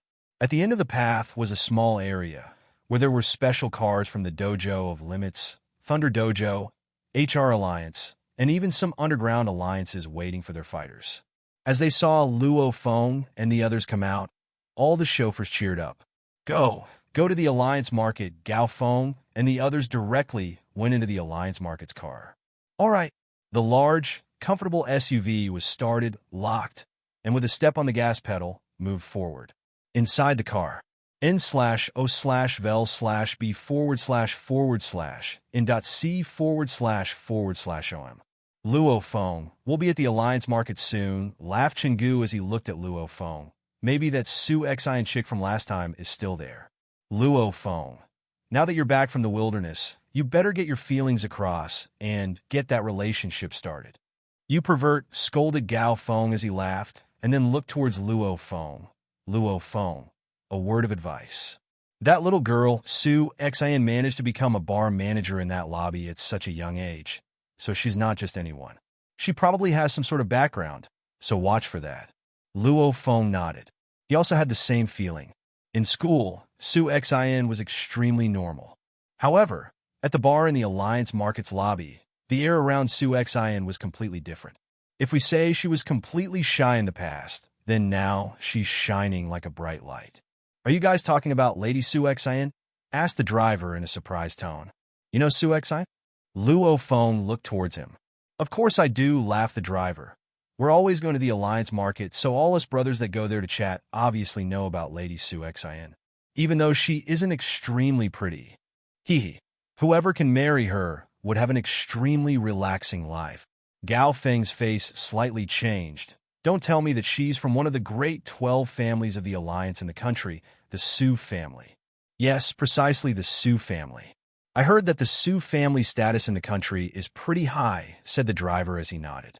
Luo Feng was also surprised as he heard this. The Alliance is made out of super rich families and corporations from America, Europe, etc. You can say that all the large and powerful families from the whole world formed an alliance together. They control the world's economy together, and all the government's armies have no choice but to peacefully coexist with them. And in the alliance, besides the 9 large families at the top, there are still dozens of other families that are rank 1 in the alliance, corporations aside. Each of these families hold an astonishing amount of wealth and an astonishing amount of power. Fuck, that's too much of a background, glared Chingu. I knew this girl's name was Sue, but I didn't think she'd be from the Sue family. Luo Feng, brother, even Big Bro can't help you get this girl Sue Xin, and it's too hard.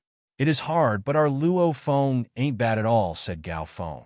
Chingu, Wei Tai, Wei Qing, and Jiang all started laughing. From their point of view, Luo Feng is a spirit reader whose strength will only become more horrifying. Old Feng, Gao Feng spoke through his phone. Yeah, it's me. Of course we have something good for you. Or else why would I call you? It's worth over 100 million for sure. All right, no problem. After calling, Gao Feng looked at the others in the eye. I told Old Feng. When we get to the Alliance Market, we'll directly go upstairs. Okay, Luo Feng, and the others nodded. Moments later, the special car passed the soldiers' security line and directly drove to the gate of the Alliance Markets lobby. The members of the Fire Hammer squad all got off the car as its doors opened. Mr. Gao Feng, Manager Feng, is already waiting upstairs, smiled a seemingly capable, pretty woman with short hair and ears. Okay. Gao Feng, Luo Feng, and the others didn't say much more and directly went into the lobby. In the extravagant lobby, there were quite a bit of fighters chatting in the direction of the bar. Luo Feng's gaze scanned the bar. Not here? Then he realized that college begins around this date, and even regular colleges undergo military training when they first begin. And today isn't a weekend, so it's not weird that Sue Xin isn't here. Ding! The elevator door opened, and the members of the Fire Hammer squad went in. Beep! The woman stood in front of the elevator door and pressed 21 foot. She then aligned her eyes with the detector. Beep pass. Welcome, Lady Lu. Manager Feng is waiting on the 21st floor, smiled the woman. Luo Feng and the others nodded. The elevator quickly went up and didn't stop until they got there. In just a bit, ding, the elevator door opened. They arrived on the 21st floor. After walking out of the elevator, there was an extremely large resting lounge. Just that one resting lounge was probably around 300 to 400 square meters. In the resting lounge were a few bar sofas, where several people were waiting to meet Manager Feng. However, they saw a squad of fighters that didn't need to wait at all. They just directly walked towards Manager Feng's office. Manager Feng is inside. Please go ahead. Lady Lu directly brought Luo Feng and the others into Manager Feng's office. In the office, Luo Feng looked around. The ornaments around were sparkling, and the floor was made out of toughened glass. Below the toughened glass was a river with fish swimming in it. One could see quite a bit of fish below while standing on top of the toughened glass. How luxurious, Luo Feng thought to himself. Gao Feng, looks like you guys really made a bit this time. A bald old man with a round face left his seat and laughed as he walked over. Here, come over and sit. The group sat on the sofas facing each other on the side of the office. So, what do you have this time? The round-faced old man laughed as he said, "Let's see it." "Old Fong, I'll open your eyes this time," laughed Gao Fong. "A big manager like you receives quite a bit of fighter squads, but you'll rarely see something like this." "Luo Fong, take it out." "Oh." Manager Fong was shocked, and his eyes lit up. Luo Fong laughed as he saw Manager Fong's reaction as he took out the precious fur of the silver moon wolf from the backpack beside his feet. He put the fur on the ground and spread it out. As if it was a flat silver moon wolf, you could feel the killing intent of the silver moon wolf from it. "Hunter!" Manager Fong was so shocked that he couldn't help but to stand up. There, Manager Fong was so shocked that he couldn't help but to speak in his hometown's dialect. "Old Gao, this sure is something. For a hunter to be this large, it's probably a high-level commander. With the silver moon wolf speed, even a powerful man who just stepped into the war god level would have trouble killing it." The silver moon wolf's speed was indeed shocking. When it was heavily injured, it could reach the speed of sound. One could imagine how fast it would be if it wasn't injured. "HMHM, the fur is quite complete," inspected Manager Fong. "Looks like the fur was cut along the wound. However, it is indeed quite complete." Manager Fong's eyes flashed. The fur of a silver moon wolf is indeed one of the finest materials for clothes in the entire world. Even though this fur had other uses, important figures of the world were willing to buy clothes made out of this fur for high prices. "Give me a second." Manager Fong directly ran over to his office desk, and he swiftly took out a lock safe and, while holding it, ran back. "Gao Fong, you guys don't have to prolong this anymore. Just take out all the other materials of the hunter," laughed Manager Fong as he persuaded. At the same time, he opened the locked safe, which contained a delicate apparatus. After activating it, a red light shone from the top of the apparatus. Luo Fong took out the other things one by one. The special eyes, claws, fangs, the bones of the legs. Quite a complete collection. Manager Fong's eyes were filled with light as the apparatus shone its red light on the fur. And soon after, the eyes, claws, fangs. The apparatus displayed a number on its small screen. Manager Fong's expression was serious as he stared at the number, and at the same time, typed the information through a virtual keyboard. Moments later, these materials are indeed from the same hunter. And this hunter is indeed a high-level commander. Right when Manager Fong finished saying that, Gao Fong laughed on the side as he said, "It should be a high-level commander that's nearing the horde leader level." Even in the category of high-level commander-level monsters, there are large differences. Monsters that just stepped into the high-level commander level and high-level commander-level monsters that are nearing the horde leader level could have huge differences in strength. Naturally, the prices of their materials differ greatly too. Of course, I can't hide that point from you guys," laughed Manager Fong. "All right, name your price." The members of the Fire Hammer squad looked at each other, and Gao Feng's look signaled Luo Fong. Luo Fong laughed as he spoke. "Manager Fong, what do you think is an appropriate price?" In the home of limits and the HR Alliance's internet market, there were many prices for a hunter.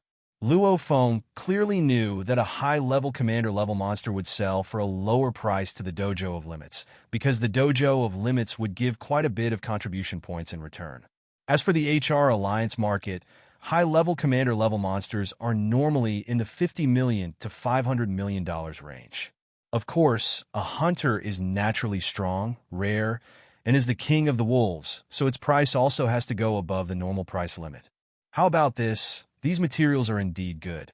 600 million Chinese dollars, said Manager Fong after taking a deep breath. Even for him, he rarely makes such huge business. Materials from low-level horde leader-level monsters also usually go for this price. Gao Fong, Luo Fong, and the others already discussed the price before coming here. Luo Fong read in the fighter discussion boards that someone sold a medium-level commander-level hunter for around 50 million Earth dollars in South America. 50 million Earth dollars is equivalent to 175 million Chinese dollars. If a medium-level commander-level hunter can sell for this much, then this high-level commander level should be worth much more, especially since it's already nearing the horde leader level. Old Fong, your price is too low, said Gao Fong as he frowned. A medium-level commander-level hunter could already sell for 175 million Chinese dollars in South America. 900 million to $1 billion shouldn't be a problem for ours. Gao Feng, don't play around with me. It could never reach the price of 900 million to 1 billion inch, laughed manager Feng bitterly. Luo Feng laughed as he saw this. Actually, the squad came to the conclusion that this hunter should be able to sell for around 700 to 800 million while they were discussing. Captain Gao Feng was just scaring manager Feng by saying this. Hunting this silver moon wolf costed the arm of my brother, said Gao Feng with an ugly face. I won't say any more. 800 million Chinese dollars. If you accept, then we have a deal. Otherwise, I can find someone else. Because of our relationship, I directly came to old Feng without finding anyone else first. Manager Feng glanced at Jiang. Indeed. Jiang lost an arm. Looks like Manager Feng can't pay this price. Let's go. Gao Feng stood up, and Luo Feng immediately started packing up the materials of the Silver Moon Wolf. 750 million, my limit, said Manager Feng as he frowned. However, Gao Feng didn't make a sound, and Luo Feng directly finished packing up. Gao Feng started heading out. Gao Feng, 750 million is pretty good already, sighed Manager Feng. As he saw Gao Feng and the others heading out, he yelled, Come back, we'll do your price. Luo Feng, Gao Feng, Chingu, and the others at the door looked at each other and let out a smile. There were a few dozen managers purchasing monsters materials in the HR Alliance market. The HR Alliance market goes by an elimination system. In other words, those who perform the worst every year directly have their position of manager taken away from them. Naturally, a new person comes to replace them. Under such pressure, naturally, every manager tries to figure out how to collect monsters materials from fighters. In the office, you fighters are too cruel now, said Manager Feng as he was working on the transaction. But he also thanked. Each manager and even each agent from every sector are all competing against each other to purchase materials from the fighters. As the prices become clearer and clearer, our profits become lower and lower. Seeing how you guys just made 800 million in one breath, it even makes old me want to go hunt monsters in the wilderness. Sadly, an old bag of bones like me probably can't even beat a soldier-level monster. As he said that, Manager Feng was conducting the transactions to each account. Manager Feng, your personal assets probably surpass mine with all your meddling these years, laughed Gao Feng. Luck.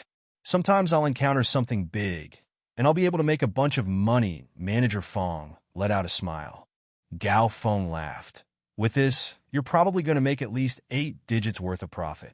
Not that much. Manager Feng shook his head. Okay, done. I transferred 800 million Chinese dollars into your fighter squad's account. Gao Feng and Vice Captain Chen Gu received notices from their tactical communications watch notifying them the increase of 800 million Chinese dollars in their accounts. Old Feng, feels great, laughed Gao Feng. You better take care of me with such hauls in the future, laughed Manager Feng. Now, us managers are also under great pressure. If I can somehow become a regional director of a headquarters city sector, then I'll have things easy. Yet nodded Gao Feng. However, powerful monsters are hard to deal with. My brother lost his arm. Ah, yes, losing an arm? Sighed Manager Feng as he sighed. Although I heard there's a treasure that can make an arm grow again. However, the price of that is extraordinarily high, so a regular fighter would never be able to obtain it. Regrow an arm? Luo Feng's mind was clouded. Right when he became a fighter, Luo Feng also searched for such a special medicine in the internet market. However, he couldn't find any medicine that could regrow an arm or a leg. Luo Feng always thought that such a medicine didn't exist. There's such a medicine?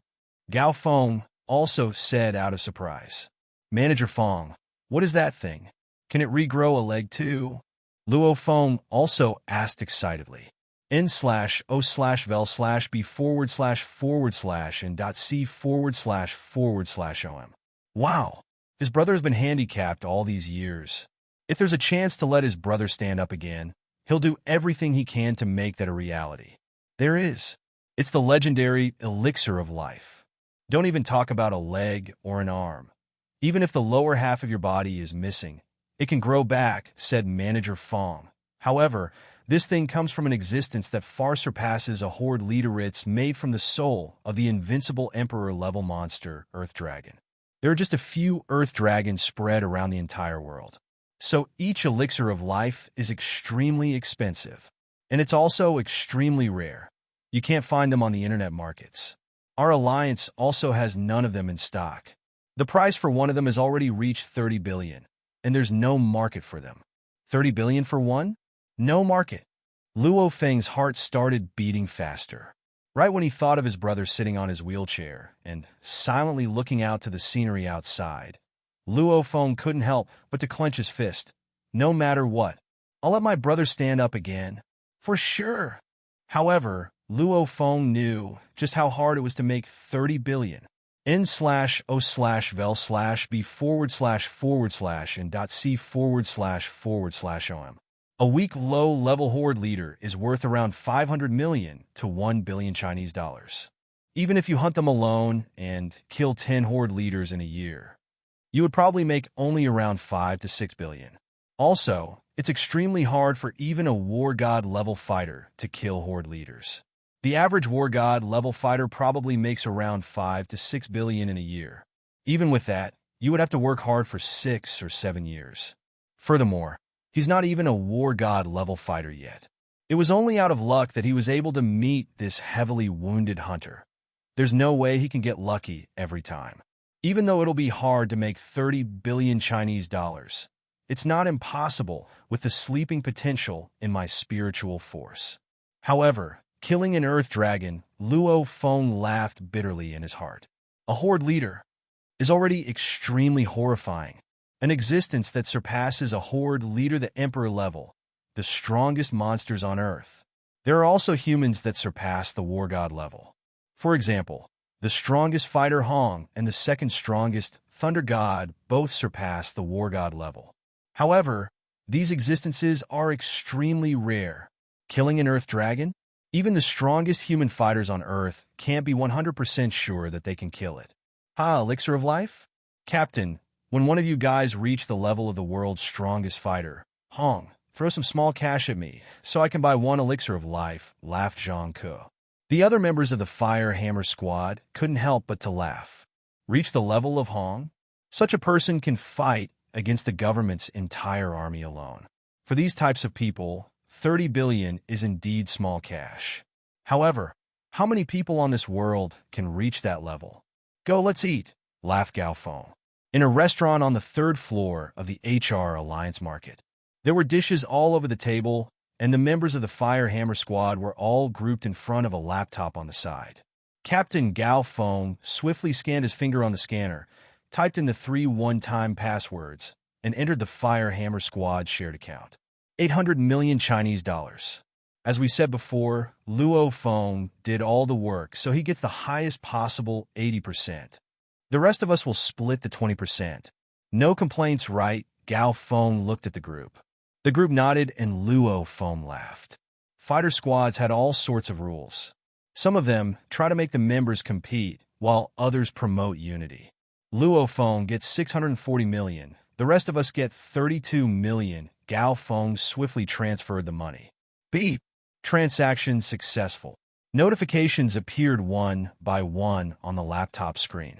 Luo Feng lowered his head and looked at his own tactical communications watch, which displayed that his balance has increased by 640 million. Today, Luo Feng's treating us, laughed Gao Feng as he yelled. Yeah, we gotta make this rich guy pay, said Chen Gu with an unsatisfied look. Geez, just this one time, and you've almost caught up to the amount of money I've made over all these years. I'm envious. The members of the Fire Hammer squad were extremely cheerful as they chatted freely and ate and drank merrily. Every time they leave the wilderness, they leave the border of life and death. In the wilderness, especially in ruined cities, you're always worried. Nobody dares to relax in those cities, since there are just way too many monster hordes and commander-level monsters there. Drink. Come, us brothers will have a drink. Feels great. Old Jiang, we've been brothers for almost 10 years. Who knows how many times you've saved me on the battlefield? Well, no need to say any more. Here, cheers. The people around this table were sad because Jiang Ku was retiring. but they were hopeful towards Luo Feng, the spirit reader. Everybody's feelings were complicated, so they ate and drank merrily until around 9 p.m. Only until then did they find a room in a nearby tea house to rest in. In the room, everybody had a clear cup of tea in front of them. Jiang is going to become an instructor at the dojo, said Gao Feng to the group. In the future, we'll have 5 people in our Fire Hammer squad. Me, Luo Feng, Chenggu, Wei Tai, and Wei Qing. And since Luo Feng's a spirit reader, his strength surpasses mine. I'm sure his growth in the future will be even more amazing. Nobody was unhappy because of Luo Feng's strength. A strong fighter in a squad means a higher chance of survival for the squad. The squad will have an easier time hunting monsters and make more money. For example, if Luo Feng didn't kill the hunter this time, the other members of the squad wouldn't have earned 32 million. Even though Luo Feng got the majority of the money, they still received way more money than they got from their previous earnings. However, out of us 5, Luo Feng is the strongest. I hope that we won't be a burden to him, said Gao Feng. The faces of Wei Qing and Wei Tai changed slightly. Both of them were advanced warrior-level fighters, so they were indeed a burden. Captain, I'm still a rookie, Luo Feng couldn't help but to say. Luo Feng, that's not what I meant, smiled Gao Feng slightly. Wei Tai, Wei Qing, you brothers don't think too much either. What I meant was that we should raise our goal for the monsters we hunt in the future. So the first goal for our Fire Hammer squad will be making every member a warlord-level fighter. Captain, Wei Tai couldn't help but to say, my brother and I still have a bit to go until we reach the warlord level. I know that. Gao Feng laughed confidently. I have an idea. Tell me what you guys think. Luo Feng nodded, and Wei Tai, Wei Qing, and Chenggu also listened in. Wei Tai, Wei Qing, Chenggu, you 3 each buy 1 A-grade genetic medicine, said Gao Feng. That way, with just body fitness level, Wei Tai and Wei Qing will be able to directly enter the low-level warlord level. Chenggu's power and speed will also greatly increase. Luo Feng slightly frowned. There are currently 2 mainstream genetic medicines, Grade A and Grade B. Grade B are for regular people, which let them become fighters. However, those who rely on the genetic medicine to become a fighter will just have average strength in the future. A grade genetic medicines are for fighters to use. After using them, their strength can multiply many times. Of course, if your strength was already very high, then the genetic medicine won't be as effective. However, 1A grade genetic medicine, even with the dojo's half price, costs 360 million Chinese dollars. Captain, I've worked for so many years, and even if I add today's earnings, I only have 430 million, frowned Wei Tai as he said. With my rate of growth, it seems that a low-level warlord is basically my limit. In the future, I won't have many options to make money. So if I throw all my money out right now, how much will I have left when I retire? People always have to think about the future. Money isn't easy to make. After working for 10 or so years, he only made 430 million. And to use 360 million to buy a genetic medicine? Then wouldn't he be investing everything he worked for in that? Captain, I use heated weapons, so I have to spend quite a bit of money. Using 360 million like this. Chenggu was also a bit hesitant. No worries. Gao Feng slightly smiled. You won't need that much money to buy an A-grade genetic medicine. When I just became a fighter, I was also a rookie. At that time, I joined a fighter squad and made a brother for life. As of now, that brother is an advanced warlord. He has connections to get a genetic medicine for just 200 million each. 200 million? Wei Tai, Wei Qing, and Chenggu were shocked. Just 200 million? Luo Feng was also completely shocked. Half price in the limit homes internet market is basically the lowest price you can get. Even half price needs 360 million. But Gao Feng can get it for just 200 million? Then I'll go ask my good buddy to buy some for us, and then you guys can pay me after I give them to you. That way, you'll believe me, laughed Gao Feng. However, there is something he didn't tell them. Only those in his brother's internal organization can get that discount. The members of the organization also aren't allowed to sell their things to outsiders, since the organization's prices will inflate and go through other problems if that happens. However, Gao Feng was willing to give his own money so that Gu, Wei Tai, and Wei Qing won't have to, since in terms of wealth, he has much money than all the other members in the squad. In the future, everyone in the squad will be warlord level, smiled Gao Feng slightly. Gu will be responsible for suppression, etc. Wei Tai and Wei Qing will be responsible for cleaning out the normal soldier monsters, while me and Luo Feng will go for the commander-level monsters.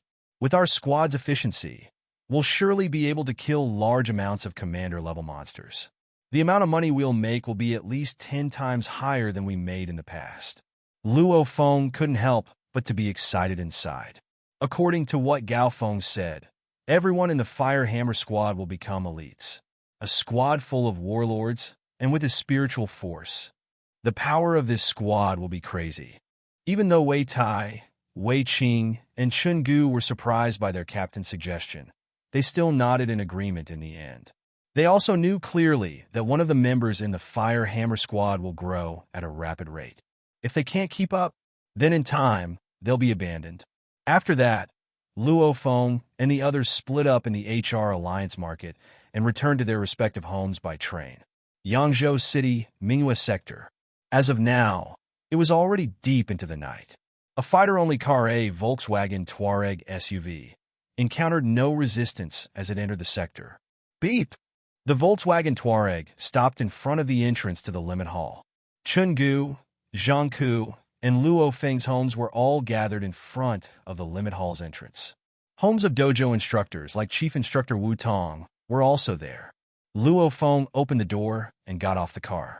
The first thing he saw was his father and mother standing and his brother sitting in his wheelchair. "Brother!" Luo Hua was the first to yell. Luo Hua, Dad, Mom. Luo Feng hugged his parents and his brother. Luo Feng was able to feel his parents' joy. Gu and Jiang were also with their family members. However, the faces of Jiang's wife and daughter were filled with tears. Even though they already knew beforehand that Jiang lost his arm, they still cried.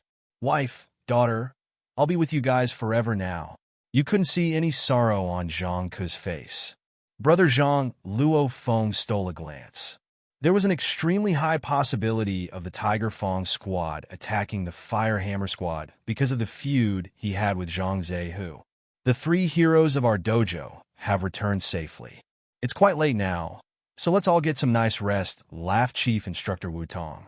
The group laughed as they split up and Luo Feng and his family members returned home. After returning home, Luo Feng was finally able to completely relax. On the first day he returned, he didn't train and just relaxed. Wearing his loose dojo uniform, he took a relaxing walk in the sector. Afternoon, the September sun was still ruthless. Luo Feng, take a trip to the dojo, called Gu through his phone. The captain's here. Oh, I'll be right there. Luo Feng immediately rushed towards the dojo of Limits. In a bar on the dojo of Limits' first floor, Luo Feng, Gu, and Gao Feng were sitting together. The drapes covered the window on the side to prevent the sunlight from shining in. Luo Feng, here are the 2 9th series throwing knives you wanted, laughed Gao Feng as he handed them over, a total of 45 million. Hurry up and transfer the money, you rich man. I won't mind accepting any extra tip if you're willing to give some. 9th series throwing knives? Luo Feng immediately accepted the delicately wrapped box. After opening the box, the interior was split into 2 sections. Each section had a knife in it, and both of them were black. When Gu and the others asked Gao Feng to help them purchase the genetic medicine, Luo Feng asked the captain to help him buy 2 9th series throwing knives. Right now, good throwing knives are very important to Luo Feng. Whether throwing knives or other weapons, the prices keep going up. Throwing knives are cheap because they're small and use very little material. Even a high-level horde leader-level monster would have trouble destroying a 9th series throwing knife. Captain, I transferred 45 million. Luo Feng directly transferred through his cell phone. Didn't even give $1 extra, said Gao Feng purposefully. Luo Feng, you have so much money now, so why don't you buy a better blade? A better battle uniform? Laughed Gu. He just received his genetic medicine, so he was in an extremely good mood. Luo Feng shook his head. Throwing knives are light and don't use much material. so I can afford them. A blade in uniform? A 9th series ghost blade is 3 billion Chinese dollars. A 9th series battle uniform is even more absurd. In total, it'll be 12 billion Chinese dollars. How can I afford that? The price difference between soldier level, warlord level, and war god level weapons were indeed very large. So he'll just buy throwing knives. If even a horde leader can't rip open that battle uniform, then it wouldn't be weird for that uniform to be extremely expensive. And with his advanced warrior level fitness level, even if he's wearing an 8th or 9th series battle uniform and it remains intact after the attack from a horde leader, the impact of the attack would be enough to destroy his vital organs. Even if a beggar wears robes, he wouldn't become royal. If his body is warrior level and his battle uniform is war god level, that's a waste of a battle uniform. A battle uniform is way more expensive than throwing knives, laughed Gao Feng. Luo Feng is right. His 5th series battle uniform is appropriate for his current body fitness level. Luo Feng, said Gao Feng. Luo Feng looked towards the captain. Right now, Chen Gu and the 2 Wei Jiao brothers are all going to use the genetic medicine. The genetic medicine will need around a month's time to completely show its effect. And after their strength increase, they'll also need 1 or 2 months of training to get used to their stronger power. So we'll probably rest for 2 or 3 months. After 2 or 3 months, we'll enter the wilderness again, said Gao Feng. Chen Gu also nodded. I understand, laughed Luo Feng as he nodded. I'll take this chance to train too. I gained quite a bit from this time's trip into the wilderness. Now that I'm back, I'll train productively. Okay, laughed Gao Feng as he nodded. If we want to meet again, let's meet in the main city sector. Coming here from my home takes quite a bit of time after all. All right. Luo Feng and Chen Gu nodded. The main sector city is the center of the entire headquarters city. It's extremely convenient to go there from Yangzhou City or any other surrounding city. After the captain left, Luo Feng brought the 2 throwing knives home. That night, in Luo Feng's home's training hall, there was a transparent piece of glass with a width and length of around 1 meter in the middle of the ceiling. Like water, the moonlight shone through the glass. Sitting in the middle of the training hall, Luo Feng could see the infinite starry sky with a glance through the glass. HU. The 2 black throwing knives were encircling Luo Feng. The dark golden ball is still in my realm of consciousness, and it holds a large amount of spiritual force. It's just that my body isn't strong enough to withstand so much spiritual force, Luo Feng thought to himself. So what I need to do now is to raise my body fitness level as fast as possible. As my body gets stronger, my spiritual force will naturally get stronger too. It'll keep growing until one day the dark, golden ball vanishes. After that, Luo Feng started practicing bitterly and seriously according to the 9-stage Thunderblade instruction manual and the DVD that came with it. The technique, Lu Guang. The Dao Yin technique, 9-stage Hun Yuan. And the blade technique, Thunderblade. And Luo Feng has already completed the first stage of the Thunderblade in the wilderness. Piu, piu. Deep into the night, whenever Luo Feng does a chop, an uppercut, or a slash, he uses the force exertion techniques from the 9-stage Thunderblade. Each attack incorporates 2 stages of force exertion, which means that Luo Feng's body's muscles instantly exert another force each time. Exerting another force instantly when slashing is a huge burden on your bones, muscles, cells, etc. After practicing for around half an hour, Luo Feng became so tired that he couldn't even move as he sat on the floor. The force exertions from the 9-stage Thunderblade actually bring a tremendous burden on every portion of your body. After resting for 5 minutes, Luo Feng started practicing the Dao Yin technique 9-stage Hun Yuan. The originally exhausted body, as if relaxing in a hot spring, became comfortable and soft. After practicing the blade and Dao Yin techniques, finally, Luo Feng started undergoing the most basic genetic training technique that even the most powerful fighters of the world must follow. Wu Xin Xiang Tian. Shishi. After training, Luo Feng felt like every single cell in his body was starving. This caused the genetic energy he absorbed to be crazily swallowed up. Every time he practiced caused the limit to rise. 1 minute, 2 minutes. As time went on, Luo Feng became more and more shocked. Finally, every cell in his body, as if stuffed with food, couldn't absorb anymore. The amount of genetic energy I absorb today is double the amount I absorbed in the past. Luo Feng was completely astonished. The instruction manual said that the more I practice the 9-stage Thunderblade, the more genetic energy I'll be able to absorb. I can't believe it was this much. Luo Feng didn't think it would be this absurd, despite the instruction manual's explanations. When someone practices until they become so tired that they're unable to move, it means that there's too much Ru acid in their muscles, which is when all the muscles in your body become tired. The body and many other cells didn't really join in the exercise, but Luo Feng's 9-stage Thunder Blade Force exertions causes the body and cells to join in too. Just like someone's appetite becomes larger after exercising a lot. When the body and cells use up lots of energy, their appetite increases greatly, allowing them to absorb much more genetic energy.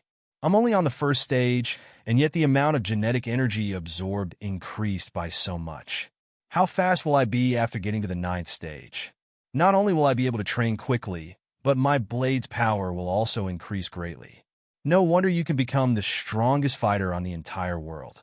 Number 1 speed and number 1 body fitness, gasped Luo Feng out of amazement. What does it mean if your body fitness level increases quickly? For Luo Feng, it means that the amount of spiritual force he'll be able to handle will also increase greatly. Starting from this day, Luo Feng approached his limits every day as he trained himself.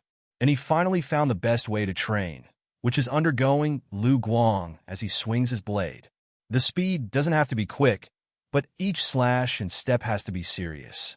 After exhaustion, he starts training his Dao Yin technique. After undergoing Dao Yin technique training, he would have restored quite a bit of strength.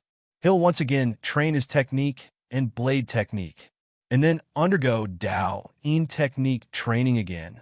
NOVLB //JNN. Only in the end will he start his genetic energy training. This method of training is the most efficient. This process takes around just 6 complete hours, which is also the best way for Luo Feng to raise his body fitness level. Actually, with the help of the Spirit Reader's large amount of spiritual force, his body fitness level naturally improves quickly. And Luo Feng is also training in the world's ultimate technique, the 9-stage Thunderblade, so his rate of improvement is even more startling. Luo Feng was improving every single day. In a blink of an eye, a month's time has passed. Each of Luo Feng's swings caused powerful winds to form in the training hall, which naturally dissipated when hitting against the walls. This villa was designed by the Dojo of Limits, so naturally the training hall was carefully made. HM? A call from the captain? Luo Feng walked to the side and picked up the phone. Luo Feng, it's been about a month. Chun Gu, Wei Tai, and Wei Qing's strength have increased by quite a bit after using the genetic medicine. I think that we should meet a bit, asked Gao Feng through the phone. As of now, the strongest person in the Fire Hammer squad is actually Luo Feng, and Luo Feng's position will become more and more stable in the future. So Gao Feng asked for Luo Feng's opinion first. All right, we haven't seen each other for a while, laughed Luo Feng as he nodded. This past month, he has been completely obsessed with training. However, his swift improvement indeed feels really great. Okay, let me see. We'll go to the HR Alliance market since they have the best service, said Gao Feng. When is a good time? HM. Luo Feng's heart suddenly skipped a beat as he remembered Su Xian's words. In the next few days, school will start for me. But during college, I'll be the manager here on Fridays and the weekend. Captain, I think we should meet this Saturday, said Luo Feng. Saturday? All right, this Saturday. Year 2056, October 7th, Saturday. The day where the 5 members of the Fire Hammer squad agreed to meet at the HR Alliance market. Noon. A coupe with beautiful curves that gave off an air of elegance slowly drove into the HR Alliance Markets Plaza and stopped directly in front of the gate to the HR skyscraper's lobby. Luo Feng, who was wearing a casual shirt, got off the car with Chun Gu. The doorman greeted them as they entered the first floor of the building. All right, please wait, sir.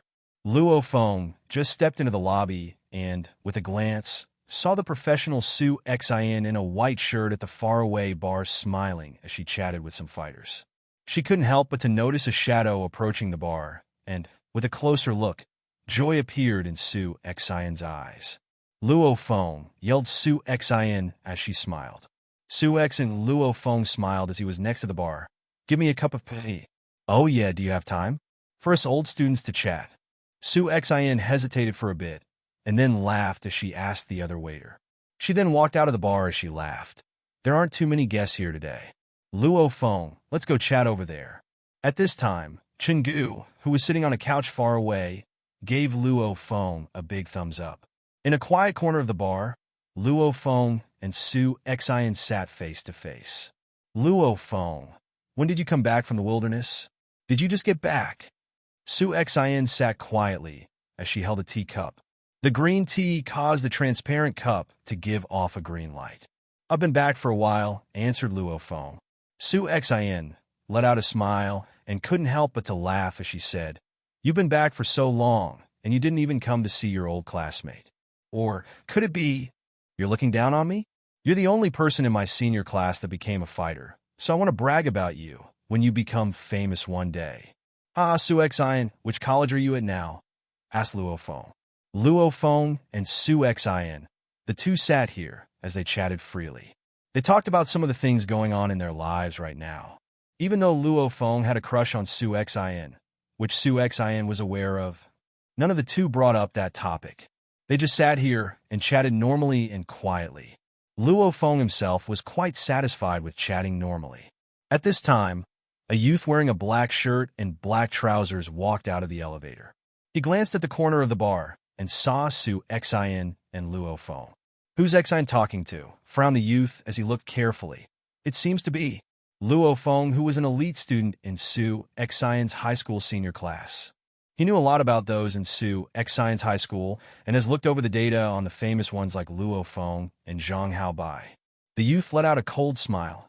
Xin has brought up Luo Feng at home when we were eating before. Looks like they have some sort of relationship. The youth quietly sat on the other side of the bar. Luo Feng was having a good time as he chatted with Su Xin, but it seemed that someone from the bar was calling Su Xin's name. Su Xin stood up and apologized. Sorry, Luo Feng, I need to work now. Don't mind me, laughed Luo Feng. Xin, is this your friend? At this time, a man's voice rang. Luo Feng turned his head and saw a handsome youth who looked kind of similar to Su Xin. The youth stood on the side as he smiled towards Su Xin and then towards Luo Feng. Su Xin was joyfully shocked. Brother, you came to the market today too. Yes, this is my old classmate Luo Feng. Brother, I need to go work now, so you can chat with Luo Feng. All right, go ahead, laughed the youth as he nodded, and then he turned his head towards Luo Feng. Hello, Luo Feng. Let me introduce myself. I am Su Xin's brother, Su Gang. Brother? If he can get Su Xin, wouldn't this guy be his brother-in-law? Hello, Luo Feng stood up to shake the other person's hand. Hello, Luo Feng, laughed Su Gang as he sat down. I've heard of your name a long time ago in my sister's high school, and that there were only 3 elite members, and that you were one of them. And I also heard from my sister that you're officially a fighter now. Luo Feng laughed as he nodded. Ah, how amazing. An 18-year-old fighter, praised Su Gang, and then laughed. Wasn't my sister quite low-key in schools? Yeah, no one could tell that her family is super rich, laughed Luo Feng. Su Xin was indeed quite plain and quiet back then. A smile bloomed on Su Gang's face. Well, my grandfather is worried about the madam of the family becoming spoiled. So he let her attend a normal school instead of an elite school so that she could be together with the general population and live with them. Now that I see it, my sister has indeed performed quite well. Luo Feng frowned a little. Madam of the family? He already knew that Su Xin was the madam of the Su family. Didn't my sister tell you about her family's circumstances? Asked Su Gang in a confused tone. She didn't, but I know. The Su family, smiled Luo Feng calmly. One of the 12 families of the HR alliance in the country dash. Luo Feng understood the meaning behind Su Gang's words. Su Gang didn't say it himself, but used another topic to bring this subject out. NOVL B // JNN. Su Xn is the madam of the Su family. Oh, so said Su Gang thankfully. Actually, even a large family like us has a large family's troubles. For example, sometimes we can't marry who we want to. Right now, quite a bit of gifted young men are going after my sister. Like Wang Xingping from Kyoto City and the intermediate-level warlord-level fighter from our Jiangnan city that is just 21 years old, Guahai. Luo Feng was startled. Others going after Su Xian? That Guahai is quite cheeky, insulted Su Gang as he shook his head. Isn't he just a warlord-level fighter? What does he think he's playing at? Our Su family has quite the position on even an international level. How can we let the madam of our family marry an unpromising fighter? Maybe that fighter will just die in the wilderness someday. Luo Feng frowned. Luo Feng, don't you agree? Fighters walk on the border of life and death, so they have a high chance of dying. How can I let the madam of our family marry a fighter, right? Laughed Su Gang as he asked. After seeing Luo Feng's expression, he laughed as he said, "Oh, don't get the wrong idea. I'm not talking about you." Luo Feng was in an extremely bad mood. Not talking about me? This Su Gang just has to bring this specific topic up, which is giving him a clear message the madam of his Su family has no chance of marrying a fighter that could just die to anything.